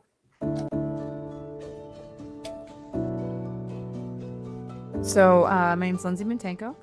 Was Lindsay Benko when I was at Elkhart Central High School. So graduated in 1995 from Elkhart Central. I'm currently working as the Director of Corporate and Foundation Relations at the Air Force Academy Association and Foundation here in Colorado Springs. So I raise money for the Air Force Academy, which is an incredibly rewarding position to be in. I just was on talking with cadets yesterday who are currently working on building structures in space. So it's a pretty, with everything going on in NASA right now, it's really rewarding to have that opportunity to be able to work with 18 to 22-year-olds who are going to lead the world in a few years, right? After my high school years at Elkhart Central, I went to the University of Southern California, swam there for 4 years, was able to win a national championship with the university in 1997, which was really fun to be a part of. A lot of people don't look at swimming as a team sport, and to be able to win a national title with my teammates in 1997 was pretty incredible. Had the opportunity to watch my daughter win her first national championship with the University of Virginia women's swimming this past week or 2 weeks ago, I guess. And so to watch your children do what they love is honestly the best gift. To see the smiles on their faces and to be able to support them is really awesome. Graduated from the University of Southern California in 1999 and then went on to represent the U.S. at 2 Olympic Games in 2000 and 2004 in the sport of swimming. Was able to win 3 medals while doing that, and then had the opportunity to coach at the University of Southern California for a year, and then moved to Colorado Springs with my husband in 2006 and worked at USA Swimming for almost 19 years. Participated in 5 Olympic Games with them as a team leader for 5 Olympic Games. So haven't watched the Summer Olympics since 1996 when they were in Atlanta. So super excited to watch them in LA in 2028. So that'll be really fun. Was able to participate in 7 Olympic Games, either working or competing. And then stepped away from that role after Paris in 2024. Just decided that, being gone for 6 weeks every summer is, it's a lot to take on. And so decided to kind of step away from the sport and sport in general, actually, now working in higher ed development, which is really something I've always wanted to do from day one. So to have this opportunity at the Air Force Academy is is pretty awesome. Just to listen to these young men and women who chose the path of the academy at 18, to be able to do that is takes a pretty special person, and they are highly intelligent, incredibly respectful, and I'm very proud to have the opportunity to represent them. Well, first of all, I think high school is super formative years, right? You're learning a lot about yourself and learning a lot about what you want to be, who you want to be around in high school. And so I went to Elkhart Central. I grew up, I went to a private grade school and middle school, and then ended up at Elkhart Central. And for me, having the sport that I had in my sport of swimming, to be able to kind of make that transition and get to know people, knew very few people when I went into high school. And so having the sport of swimming really helped me get to know a lot of people and get to kind of spread my wings a little bit. And I think that was really incredibly helpful. I have very fond memories of some amazing teachers when I was at Elkhart Central, and just the impact they had on me and some of the decisions I made, was a little bit different. They have so many people come through their doors, but their support of me and they're willing to take the time to work with me was really special. And, coming from a family of teachers, right, that really helped me kind of learn about myself and learn about what I wanted to do and how I wanted to hold myself accountable and be present and be a good teammate and be a good friend and be a good student. And, just having that opportunity to work with some amazing teachers was quite a blessing. Yeah, I think the best advice and I come from small town Elkhart, right? Like, it doesn't matter where you're from, and you can be from the big city or you could be from a small town, and you're, as long as you have dreams and goals and work towards those, like that's part of your journey. And being from a small town is part of my journey, and I cherish it, and I am proud of it, and I'm proud of where I came from, and proud of the people who have supported me, and Elkhart has supported me throughout my entire career, and it makes me very proud to be from Elkhart, Indiana, right? And it's like I said, it's a small town, but very supportive, and it doesn't matter where you come from. You can do big things, and you can do great things.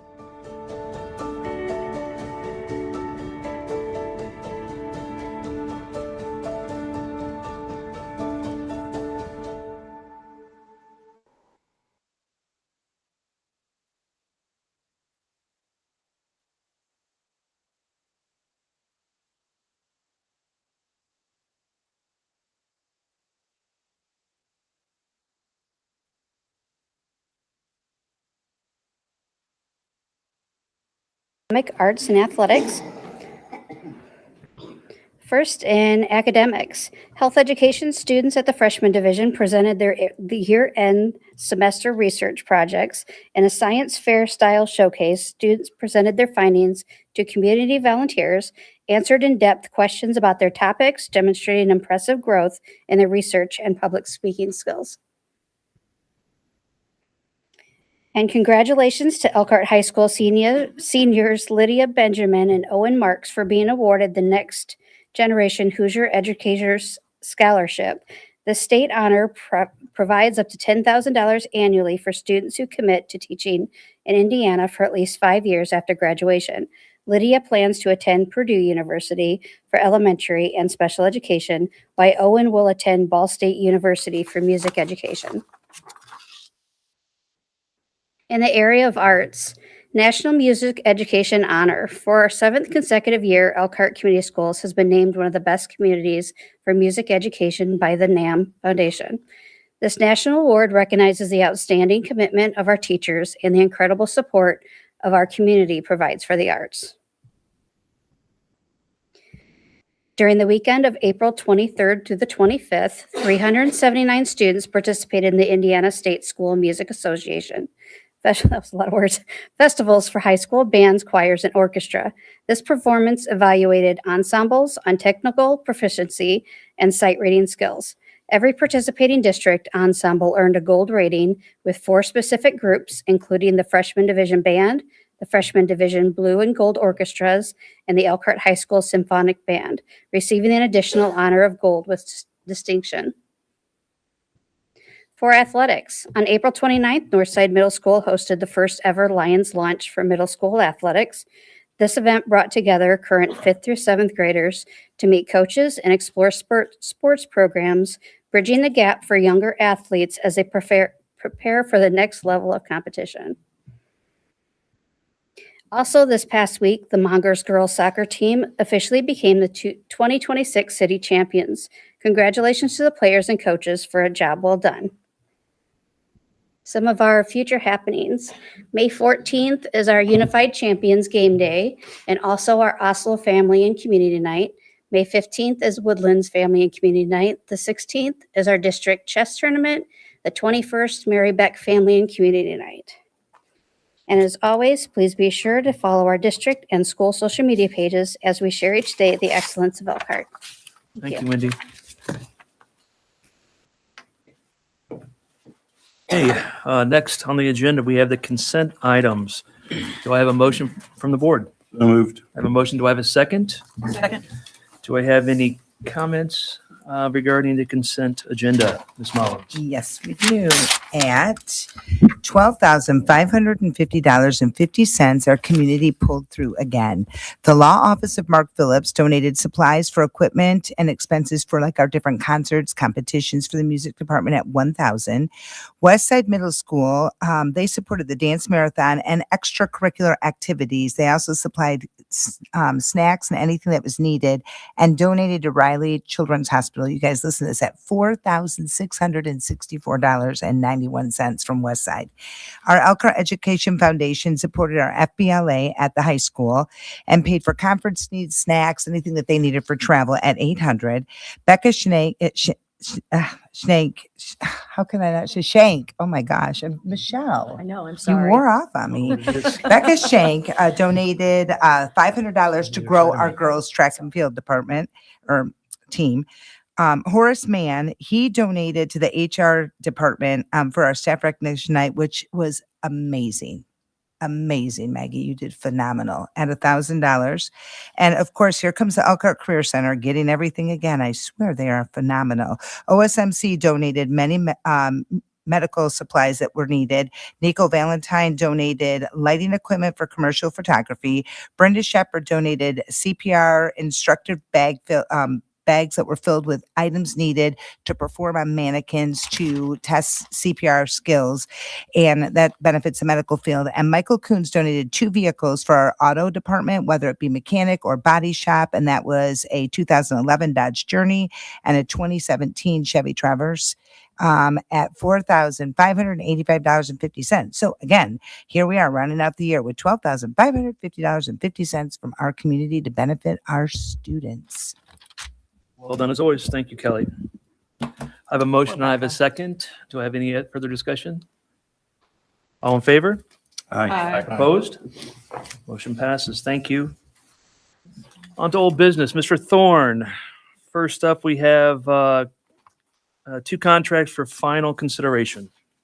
Thank you, President Scott, members of the Board of School Trustees. Mrs. Reese, tonight the administration recommends approval of 2 contracts for final presentation previously submitted to you during the last meeting. Those 2 contracts are Network Solutions and Seesaw Learning, correct? That is correct. Do I have a motion from the board to accept the contracts for final consideration?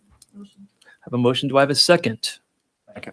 I have a motion and I have a second. Do I have any questions or discussion regarding these 2 contracts? Seeing or hearing none, all in favor? Aye. Opposed? Motion passes unanimously. Thank you. Mr. Thorne, on to board policy 7510.01, use of school district vehicles. Thank you so much. This evening, the administration is recommending approval of new board policy 7510.01. Thank you. Do I have a motion to accept this board policy as presented? I have a motion. Do I have a second? Second. I have a motion. I have a second. Do I have any questions or discussion regarding this policy? Seeing or hearing none, all in favor? Aye. Opposed? Motion passes unanimously. Thank you, Mr. Thorne. All right, still under old business, we have, are we still under old business? Nope. Personnel. Well, you're not. We are under personnel now. Ms. Lozano. Thank you. Good evening, President Scott, members of the board, and Ms. Reese, community. The administration recommends approval of the personnel report as presented. Thank you. Do I have a motion to accept the personnel report as presented? So moved. Do I have a second? Second. I have a motion and I have a second. Do we have any discussion or questions regarding the personnel report? Seeing or hearing none, all in favor? Aye. Opposed? Motion passes. Thank you, President Scott. I would like to present some information. I've been asked to share information regarding our substitute coverage expenditures, which you would have in front. And because this is information that we track on a daily basis, I wanted to just focus real briefly on the month of April, which is what I would like to share in regards to those expenditures tonight. As far as substitute coverage expenses, I do want to highlight the fact that the information presented does include both our certificated and support staff information. As we look at the coverage that's needed and the expenditures as well, this would encompass the payroll period from March 29, 2026 through April 25, 2026. As of right now, for the month of April, the substitute teacher expenditure has been accumulated to $170,306.82. So just for the month of April, that would be the expenditure. And what I would like to also focus would be when we drill down in this data, where is those expenditures coming from and what is the district covering in regards to those absences. And I broke it down in percentages just to kind of help digest some of the information. We provide substitute coverage for vacancies, absences, professional development, any instance in which we have someone out of the classroom that requires that support.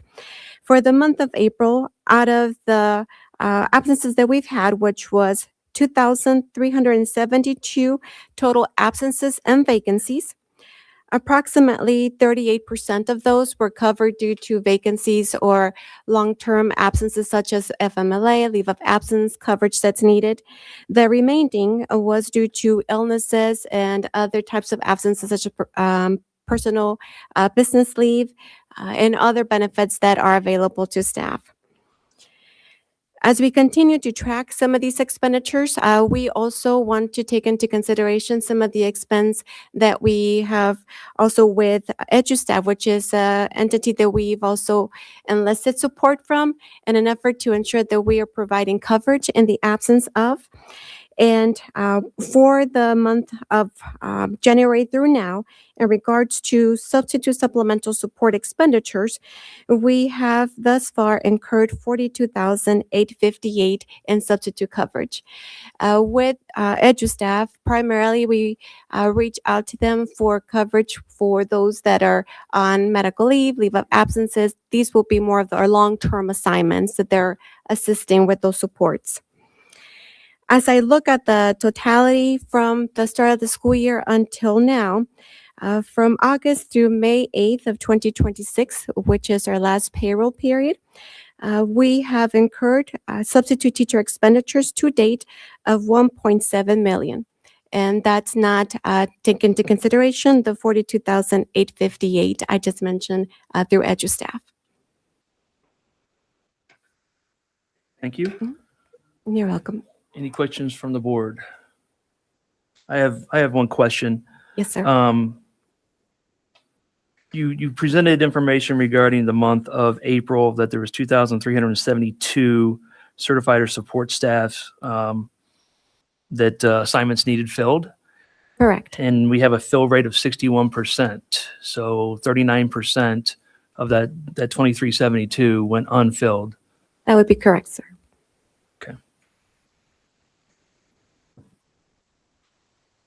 Any other questions or comments? So what happens to the other spaces that don't get filled? What do you do?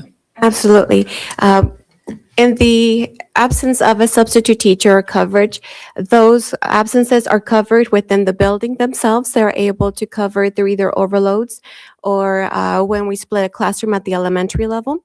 Most recently, this past week, Those absences that were not covered by a substitute teacher were covered by district level administration, support staff that hold a substitute license, and any certificated staff member not tied to a classroom.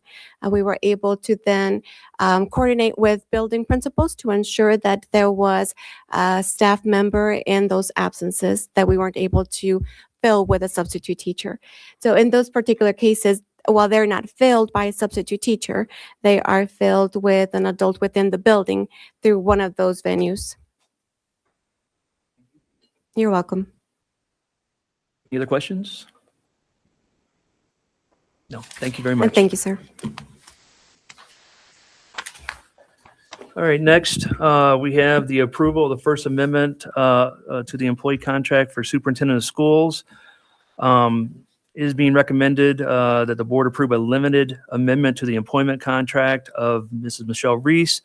This will accelerate her start date effective date of employment as superintendent to April 3rd, 2026. It was originally July 1, 2026. Do I have a motion to accept the amendment? So moved. Do I have a second? Second. Do I have any questions regarding this amendment? Seeing or hearing none, all in favor? Aye. Opposed? Motion passes unanimously. Thank you. All right, we have a very similar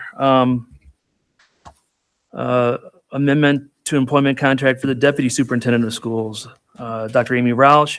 It is recommended that the board approve a limited amendment to the employee contract, also accelerating her start date from July 1st, 2026 to April 3rd, 2026 in the same manner to which we just amended Superintendent Reese's contract. Do I have a motion to accept this amendment?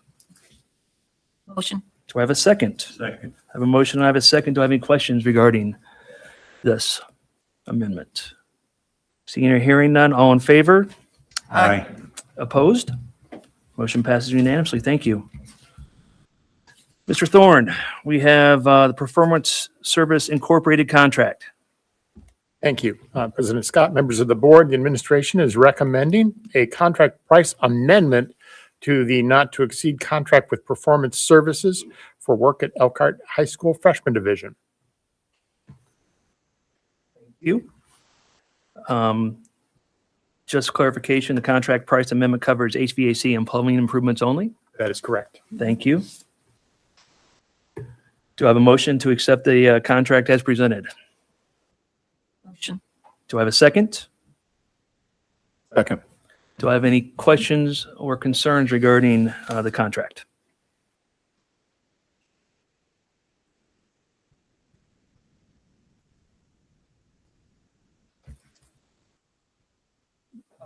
Sorry. I was just waiting to see if one appeared.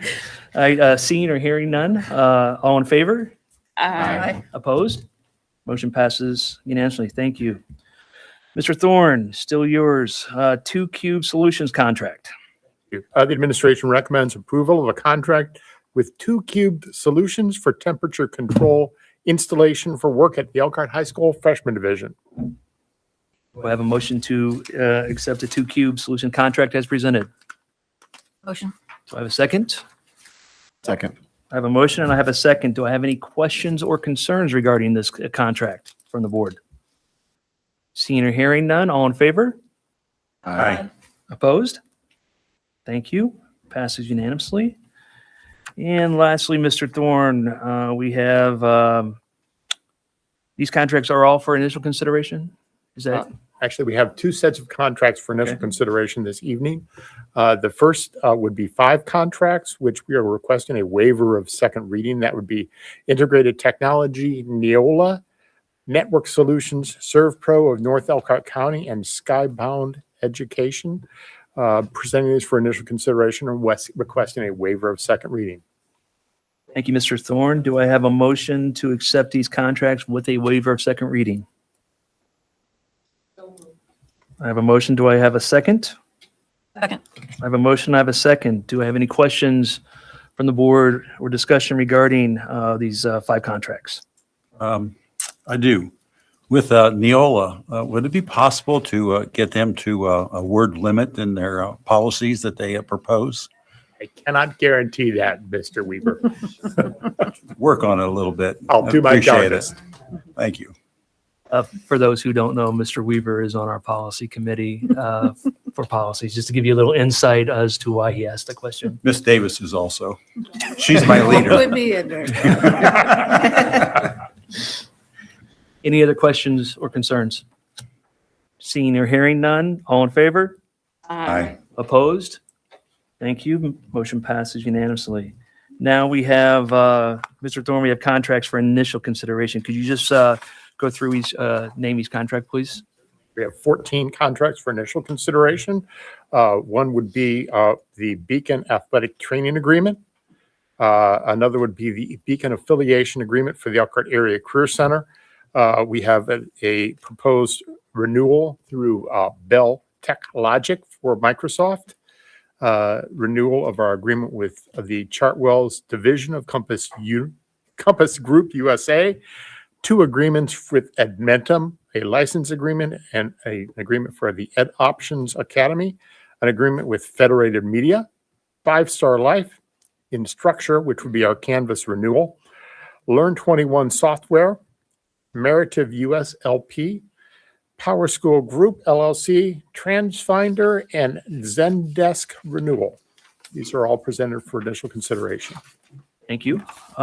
Board, for those who don't know, we receive these contracts in our board packets generally on a Friday before the board meeting. We've had some time to go over them. I know that there's been some discussion among the board regarding certain contracts and agreements. My ask of the board would please, before this comes up for final reading, to make sure that all questions have been asked and answered with the appropriate parties so we can all get to a level to where we can either approve or not approve these contracts. If we need to put anything off or get any further information, please do it quickly within the cycle so we can have time to obtain that information. Okay? Thank you. Mr. Thorne, we now have board policies. I will not, I'll let you read them. Thank you so much, Mr. Scott. This evening, the administration is presenting for preliminary consideration, initial consideration, the following board policies. Board Policy 2340, governing field and other corporation-sponsored trips. Board Policy 3162 ACS, which is the drug and alcohol testing policy for commercial driver's license holders. Board Policy 3220 AC, the staff evaluation policy for administrators and certified staff. Board Policy 5350, which is the student suicide awareness and prevention policy. Board Policy 6320, which is our purchasing policy. Board Policy 7440.01, which is electronic monitoring and recording. Board Policy 7455, which is the accounting system for fixed assets. Board Policy 7540.02, which is digital content and accessibility. Board Policy 8405, which is our environmental health and safety issue policy. Board Policy 8452, which is a policy governing our use of automated external defibrillators. And Board Policy 8462, which is a revision to our child abuse and neglect reporting policy. Thank you, Mr. Thorne. Again, these are for initial consideration. I'll basically mirror what I said regarding the contracts. We had 14 contracts and I believe 11 board policies. So any questions or concern from the board, please, I guess I'd ask, just put them in writing so we can make sure they get to the proper parties and we can get answers for these so we can act quickly and efficiently on these when they come back up. Thank you. Mr. Thorne, Administrative Regulation JFC 1, Rulers for a Safe Learning Community and Good School Order. A typo. Yes, there is a typo. It should be rules for a safe learning And I read community it and good school as order. a typo. The administration is presenting for preliminary review a revision to that policy. Thank you. Again, this is for initial review. Any issues, please bring those forward before it comes back up. I think that is all for you That is. Thank you. tonight. Thank you. Ms. Reese, 2026-2027 intense intervention programming. Yes, school board, parents, community. I need to give a brief update regarding the intense intervention programming for the next school year. After much evaluation and ongoing discussion, we have determined that there is not adequate space or capacity to move forward with the previously expanded structure for intense special education classrooms. We deeply value our intensive special education programs and remain committed to ensuring students receive the highest level of support. Because of space and staffing constraints, it is not feasible to continue the expanded model across the 7 locations as we previously discussed, and we will return to the originally proposed model of 3 designated sites, 1 at Feezer, 1 at Daly, and 1 at Beardsley. This structure allows us to better align staffing, resources, and specialized supports to ensure consistency and strengthen programming. And I do want the board and community and parents to realize that last Friday, we experienced a shortage in 3 of our schools with the intensive program, and all staffing supports that we had within the district office went to support those 3 programs. So it's imperative that we go back to the original 3 so that we can adequately staff when there are shortages happening. We recognize that transitions like this impact our students, their families, and our dedicated team members. We are committed to supporting everyone through this change with clear, direct communication and individualized planning. So to help with this transition, we will be announcing open houses in the near future. These will give our families a dedicated opportunity to visit the sites, explore the new surroundings, talk to the administrators, and experience the environments where their children will learn and grow. Thank you. Thank you, Superintendent Reese. Do I have a motion regarding the intense intervention programming as presented? Motion. Do I have a second? Second. I have a motion and I have a second. Do I have any comments or questions from the board? I'd just like to make a quick comment. This was based on, it's going to sound very similar to my first comment when we originally made the change and we pivoted when we had additional information. I think we had some community members speak. I think we had parents come up and speak regarding this, and I was happy to see that we were looking at everything when it came to making these decisions, but most importantly, we were keeping our decisions kid forward and kid centric. Okay. And with that said, time has gone on. This is somewhat fluid, and in keeping the best interests of the children in mind, this is what they do. The administration, the staff, they look at things and they saw gaps, they saw some shortfalls. Not that the positive impact of the changes that were previous made, they were recognized, but in the best interest for the kids. They did pivot and make this decision to go back to the original model. And so, again, I applauded the decision-making at the time we switched.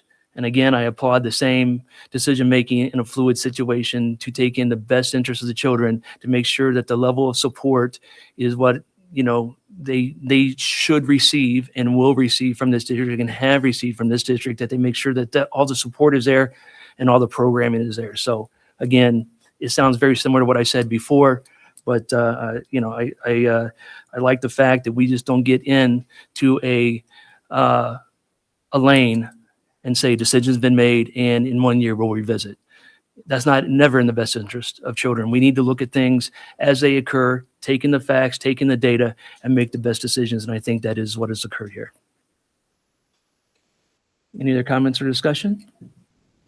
All in favor? Aye. Opposed? Motion passes unanimously. Thank you. Mr. Anderson, we have a new course proposal. Good evening, President Scott, members of the board, Superintendent Reese. Administration presents the proposed new course, Introduction to Public Service, for your review. This is for our review. Do we have any questions? Well, we have Mr. Anderson at the podium. right now? Yeah, could you explain the coursework a little bit here? Absolutely. Does this have anything to do with being on school board or anything like that? Oh, good, sir. This is a really important course. This is, as we get into the new graduation requirements, this is for the enlistment seal, for the honors and then the honors plus. So this is the initial course that all students that would like to pursue that diploma, they would need to take. It deals with physical and character standards. So that's pretty much really in the nutshell. It's about physical wellness and character development of our students that might want to serve our public in the community service realm. So that is it's a new course from the state of Indiana that, again, is required unless a student is in JR ROTC programs. But even students that can't participate in ROTC would have to take this course in order to get the enlistment seal. But it focuses on physical and character development. Thank you. Yes, sir. You'd be heading at character development, so. Can you take this even if you're in JROTC? Yes. Just like that. You could take both. Oh, yeah. This Yes, What are ma'am. you saying? is like a baby boot camp. It is. Yeah. Not a baby, but introductory boot camp. Sorry. Not baby boot camp. I know that was really bad. Yeah. Sorry. I'm excited for this. I think It should be a great course. Cool. I think it's going to be a great course. Yes. I'd just like to clarify my last comment. It was not intended to say Mr. Weaver needed character development. He is a proponent of character development within our youth, is what I meant to say. So if anyone took it wrong, just for the record. I thought you were talking about the physical part of it. All right, thank you. If any questions, any questions or follow up, please get them to Mr. Anderson prior to the next time it comes up. Mrs. Ross, resolution of the board authorizing preliminary approval for payment of claims during the month with only one regularly scheduled board meeting. Yes, the administration, good evening. The administration requests approval of this preliminary approval. We're, before we preliminary approve this approval, could you just explain why this is necessary and it's not normally what we do? Well, it's a pretty easy answer, Yeah. but just in case nobody knows. Yeah, absolutely. So since we now have a few meetings each year, that is just 1 month board meetings, just one meeting per month, a few times over the year. Generally, we have claims that come to the board and they're approved by the board before we pay them. So all our bills and things of that nature are normally approved first before we pay. But we're asking for authorization here to go ahead and pay like some essential bills, including utilities and things of that nature, ahead of the 1 meeting month board meetings. The board will still see all the claims. We're just getting kind of approval to keep claims moving and get vendors paid and things of that nature. Well, in the event you couldn't get the vendors to come to our schedule, No. I understand that the necessity for this, and I just do want to clarify that the board will see the claims as usual. They will be reviewed. So any other questions or comments? Do I have a motion? Motion. Do I have a second? Second. No questions or comments? All in favor? Aye. Opposed? Motion passes unanimously. Thank you. Podium is still yours. Financial update. Thank you. Thank you. All right, I have a financial update for us, starting with a couple legislative updates and then an update on the education fund and adjustment that was recently made. So we just have 3 slides that I'd like to present here this evening. So one thing that has arisen is this legislative update called HEA 1210. So what is that? Here's some text. It contains language that allows school corporations to spread SEA1 losses from the new homestead credit that taxpayers are receiving. We can spread that pain across several of our tax-based funds. It does not have to all hit the operations fund. So there's an opt-in to this legislation. So schools can opt in to take advantage of this provision. ECS has opted in. via our superintendent. We've opted in to take advantage of this flexibility. We haven't stated what that allocation will be, but we just wanted to opt in and while we took time to look at the best allocation. So with that, moving down to that fourth bullet, this homeowner or homestead credit loss is going to impact ECS to the tune of about 1.5 million. It would have directly hit the operations fund, but with this legislation, we can likely spread that over two funds: operations for about 1 million and debt service fund, which has a cash balance that can absorb about 500,000 there. So that's possibly the likely scenario. And just just a reminder of SEA1 and its impacts on that last bullet here. The operations fund will have to continue to cut costs just to SEA1 impact alone, right? So for 2026, it's this homestead credit has rolled out. 2027, businesses and personal property deductions kick in. That's going to cost schools money to lose money. Charter school share could impact us in 2028. And then finally, not finally, but in 2029, loss of local income tax funds that has been pushed back. It was going to be 2028. It's now 2029. So SEA1 is like phasing in all these cuts. So I'm just saying operations fund is continuing to be nimble and adjust with these cuts and preparing for these cuts. So that's the update on HEA 1210. Any questions? No? If there are none, so just moving on to another update that that's required by the state. So for fiscal year 2026, school corporations must meet certain requirements pertaining to teachers' salaries and benefits as outlined in Indiana code. So essentially, a school corporation must expend 65% of their state tuition support on teacher compensation. This includes these items here: salaries and benefits for full-time, part-time, adjunct, and permanent substitute teachers and school counselors. So according to that definition, here's the budgeted teacher compensation that ECS is looking at just to see where we kind of fit in terms of this funding floor. Our wages, if we back out temporary sub costs, because you see temporary subs were not included in that definition, our wages will be 55 million, backing out 2 million for the subs, benefits about 19 million. Our budgeted costs, this is just budgeted. Now we are going over, but our budgeted costs are 74 million. Our total expected tuition support is about 90 million. So we would land just on our budget at over 83%. So we are well beyond this funding floor requirement. Above 18% just in our budget alone. Where we actually are right now and compared it to our actual spend, where we were as of 3/31/26, we were 93% in terms of the funding for teachers out of the education fund.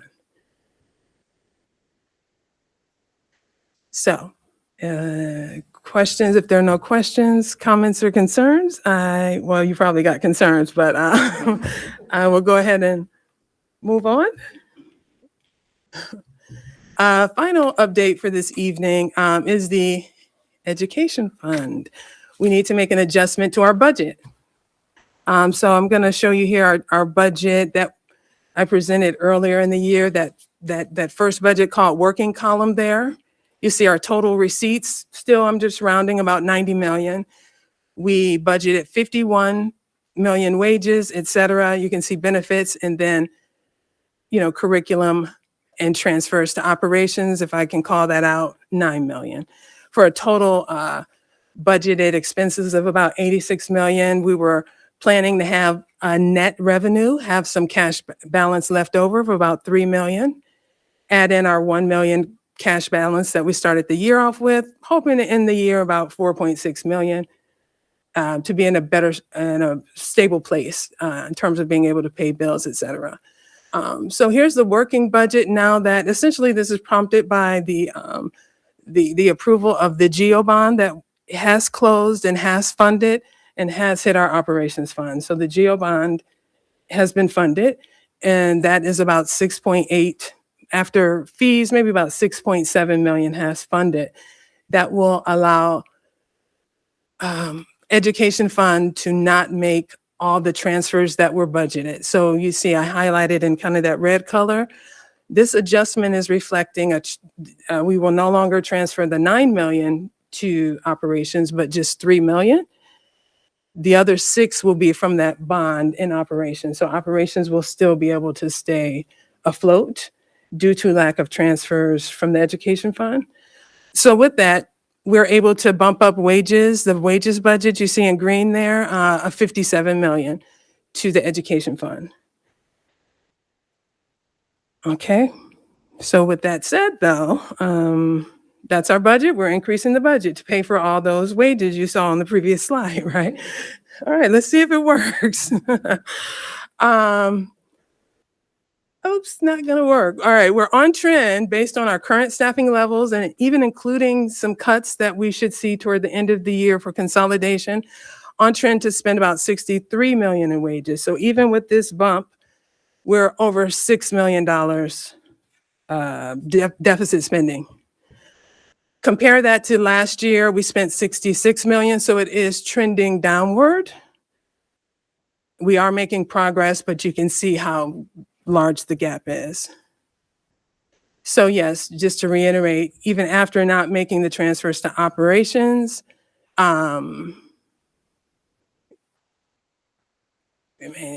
we still remain over 6 million over budget. Let's look at that a different way. Let's look at that first working budget. If we had to maintain those transfers to operations, the fund would have been over budget by 12 million. So I brought that up since the beginning of the year that this fund is seriously over budget. So that's what we need to kind of look at. The bond is a temporary measure to help get us through to support the operations fund, but we have a serious structural and budget problem in relation to our revenue and our staff costs. Another way to look at it, if you made no transfers to operations, for example, you would have no central office, HR, business office, custodians, IT, security, you would probably just have enough for bus drivers if you made no transfers from educations to operation. The fund would still be 3 million over budget.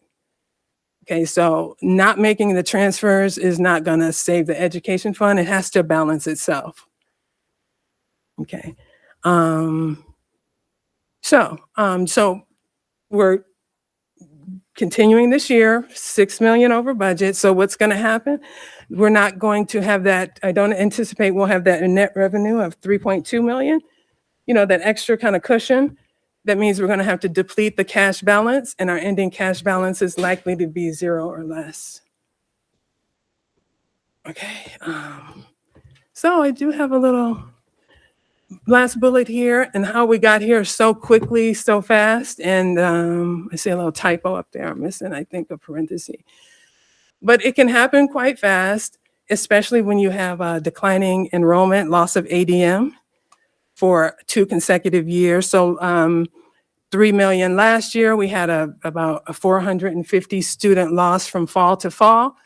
This budget is anticipating that loss again. So it's a conservative budget that we could get that 400 plus student loss again. So there's about 6 million plus right there. And to be frank, we still have to pay for raises. Those raises cost, and so do all the incentives, just to be honest. These things have to be paid for. So with the 6 million loss maybe in ADM, raises and teachers incentives, you're at about 10 million right there. Don't forget, we lost our operating referendum, which used to kind of absorb some of the pressure off, operating expenses, transportation department. So maybe we didn't have to transfer as much, but now that operating referendum is gone. And then ESSER. So you kind of put all these together. This is how we got here so fast, and why it's so deep. So I don't think we're nimble enough when we were losing that ADM to right size the staffing with that. So here we are now. We've got to do a couple years worth of work. So And the final thing is, what's unique about the education fund is if you don't make the changes in spring, like right now, we will go into next year all the way through August and we'll be in the same situation if we don't right size it. So we're locking ourselves in and we're running out of time to right size this fund. So it's just getting worse. It's snowballing, essentially. So that's all I have. Well, thank you. Sorry. Microphone. The microphone. You heard a positive? I like And positive. microphone. The positive was we are moving in a different direction. And if we do these things, it will trend in a different way. That is what I heard. So yes, it's a little ouch, but we're going to move in the right direction before you know it. It's not enough, right? The consolidation, we Right. all kind of knew it would help us, but it's not enough. We have to keep right sizing because our ADM is shrinking. One thing, and speaking of positives, we could look forward to if our ADM, stays higher, maybe where it is now, or if we can pull in some virtual students, maybe we get some more revenue and that could help. But as of now, this is kind of what we're facing unless some of those things change. Okay, thank you. Any other questions or comments from the board? I just have thank you for being honest. I know this is the hot seat for you, and I appreciate you putting the information in a way that everybody can understand, because numbers is not everybody's forte. So I appreciate your honesty and your consistency. I know you're not responsible, but you're responsible because you're the CFO. So thank you. Thank you for the work you do. Thank you. Appreciate it. No, I'll echo that, and just keep at it. This didn't happen overnight. It took many years to get this, and some great decisions were made, and some decisions that were probably not so great were made. So with that expectation, it's going to take us time to correct this. But we are, as Kelly put it, moving in the right direction. We've identified what we need to do. And again, we are making the decisions to do that in the most financially responsible way possible. Again, keeping, the academic advancement and our kids in mind with every decision. So it's a hard message to deliver. I get it. It's even more difficult when you know that you can't fix it overnight. And there's so many things that will move and levers that you'll pull that will have collateral issues that you'll need to address. But I do appreciate you and your team ability to continue to work down that path, have a strategy, and again, be very transparent with this information. We haven't had budget information like this since I've been on the board. And I think it's important for everybody to understand and see exactly where the district is, but even more importantly, what we're doing to correct this. So thank you for your effort. Absolutely. Thank you. I would just like to make a comment as well. We're in the process now. It's registration season. And I think it is extremely important that there is a full court press in communication with our families to make sure that we are getting their students registered for the next school year. Everything in our budget is dependent upon the number of students that are in our seats. And so we really need to, that has to become a priority that can help us as we're trying to balance and figure this out and figure out where we are. It is extremely important for staffing for the fall. We cannot wait till August 1st or the first day of school on August 13th or whatever day it is for kids to show up and then start making decisions. So we need parents to understand and staff to understand that enrollment right now is the most important thing that they can do to help us be able to make decisions and as we're looking at and mulling over and crunching numbers with stuff like this. So that's my charge to the staff and to parents. And I'd like to just echo that, what you just stated. Right now, we have a low attendance in our kindergarten. We have a low number of students wanting to attend our kindergartens, and we are very concerned. So it is imperative that if you have a child that can attend kindergarten, that you register right away, because that does impact our staffing and what we're looking at in the future. So I will echo what you said. Registration is very important as we head into this season. And how do they go about doing that? Well, you go on our website and you click on new students and you register that way. Very easy process. So Very easy. Parents in the audience tonight, please, if you haven't done it, do it. And those listening, I'm sure the whole community is tuning in.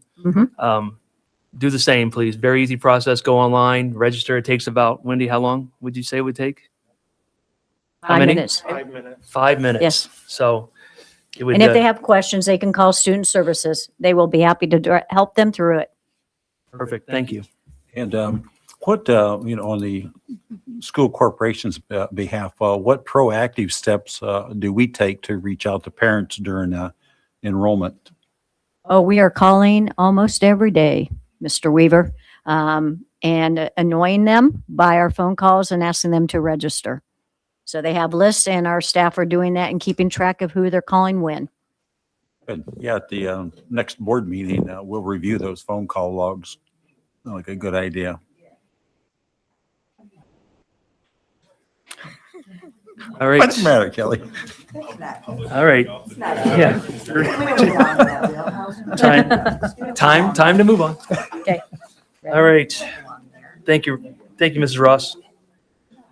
All right. Superintendent Reese, the floor is yours. Thank you. Again, good evening, everyone. I do have some great announcements and staff highlights to do tonight. The first one is Elkhart Community Schools is proud to honor Angelina Lazovich, and I hope I said her last name right, and Jeff Hatfield as the 2026 Teachers of the Year. Angelina is recognized for her deep belief in student potential and her commitment to showing children what is possible. While Jeff, on the other hand, is celebrated for his passion and for cultivating confidence and a sense of belonging through the arts. Together, they both embody excellence in leadership and demonstrate the power of building meaningful relationships to help every student thrive, and we recognize them and thank them for their service. Yesterday, I had the privilege of presenting Hero Awards to Devon Deal and Judy Sheehan at the freshman division for their life-saving actions during a recent emergency. When a student began choking in the cafeteria, Javon and Judy relied on their training and quick instincts to respond immediately, working together to clear the student's airway. We are incredibly proud to have this dedicated team in our Elkhart family and help save the life of that child. Well, the other news we had recently is the recent water main break at Monger Elementary. That required a quick transition to Bristol Elementary School. And the success of that move is a testament to the strength of our school communities. I want to share my sincere gratitude with the Monger and Bristol staff for their incredible resilience during this unexpected change. Likewise, a huge thank you goes to our Bristol staff for opening their doors and hearts so warmly to their colleagues and students. But most importantly, thank you to Monger staff for sticking with it and making sure this happened for our students. On May 1st, Elkhart Community Schools was honored to receive the Children's Health Champion Award. If you have not seen that showcase, please get on our website to see so. This award was presented to the district for demonstrating exceptional leadership in advancing healthcare access within schools through the Indiana Dental Outreach Program. And several of our students received that program and the rewards from that program just by being checked with their dental health throughout the year. Also, I do want to take a moment to recognize Pierre Moran because they lost one of its own last week. In memory of Mr. Dwight Mood, we celebrate his 3 years of service as a teacher and coach at Pierre Moran and extend our deepest thoughts and support to his family, friends, and students at this time. And lastly, as we end the school year, we want to ensure all finish Elkhart strong because we know we can do this, Elkhart Community Schools. Thank you, Superintendent Reese. Do we have anything from the board before we close? Okay, I have to go back onto the Jeff Hatfield and congratulations to our other teacher too. If any of you do not know Jeff or have never met Jeff, he's retiring. I'm brokenhearted. I can't handle it, but he is one of the most impactful human beings ever. He grew our orchestra in the elementary level through the roof. All three of my children had him. He is a wonderful mentor. He encourages students. He finds private tutoring for students. He makes students make sure they have everything that they need. He incorporates the band, even what the orchestra does.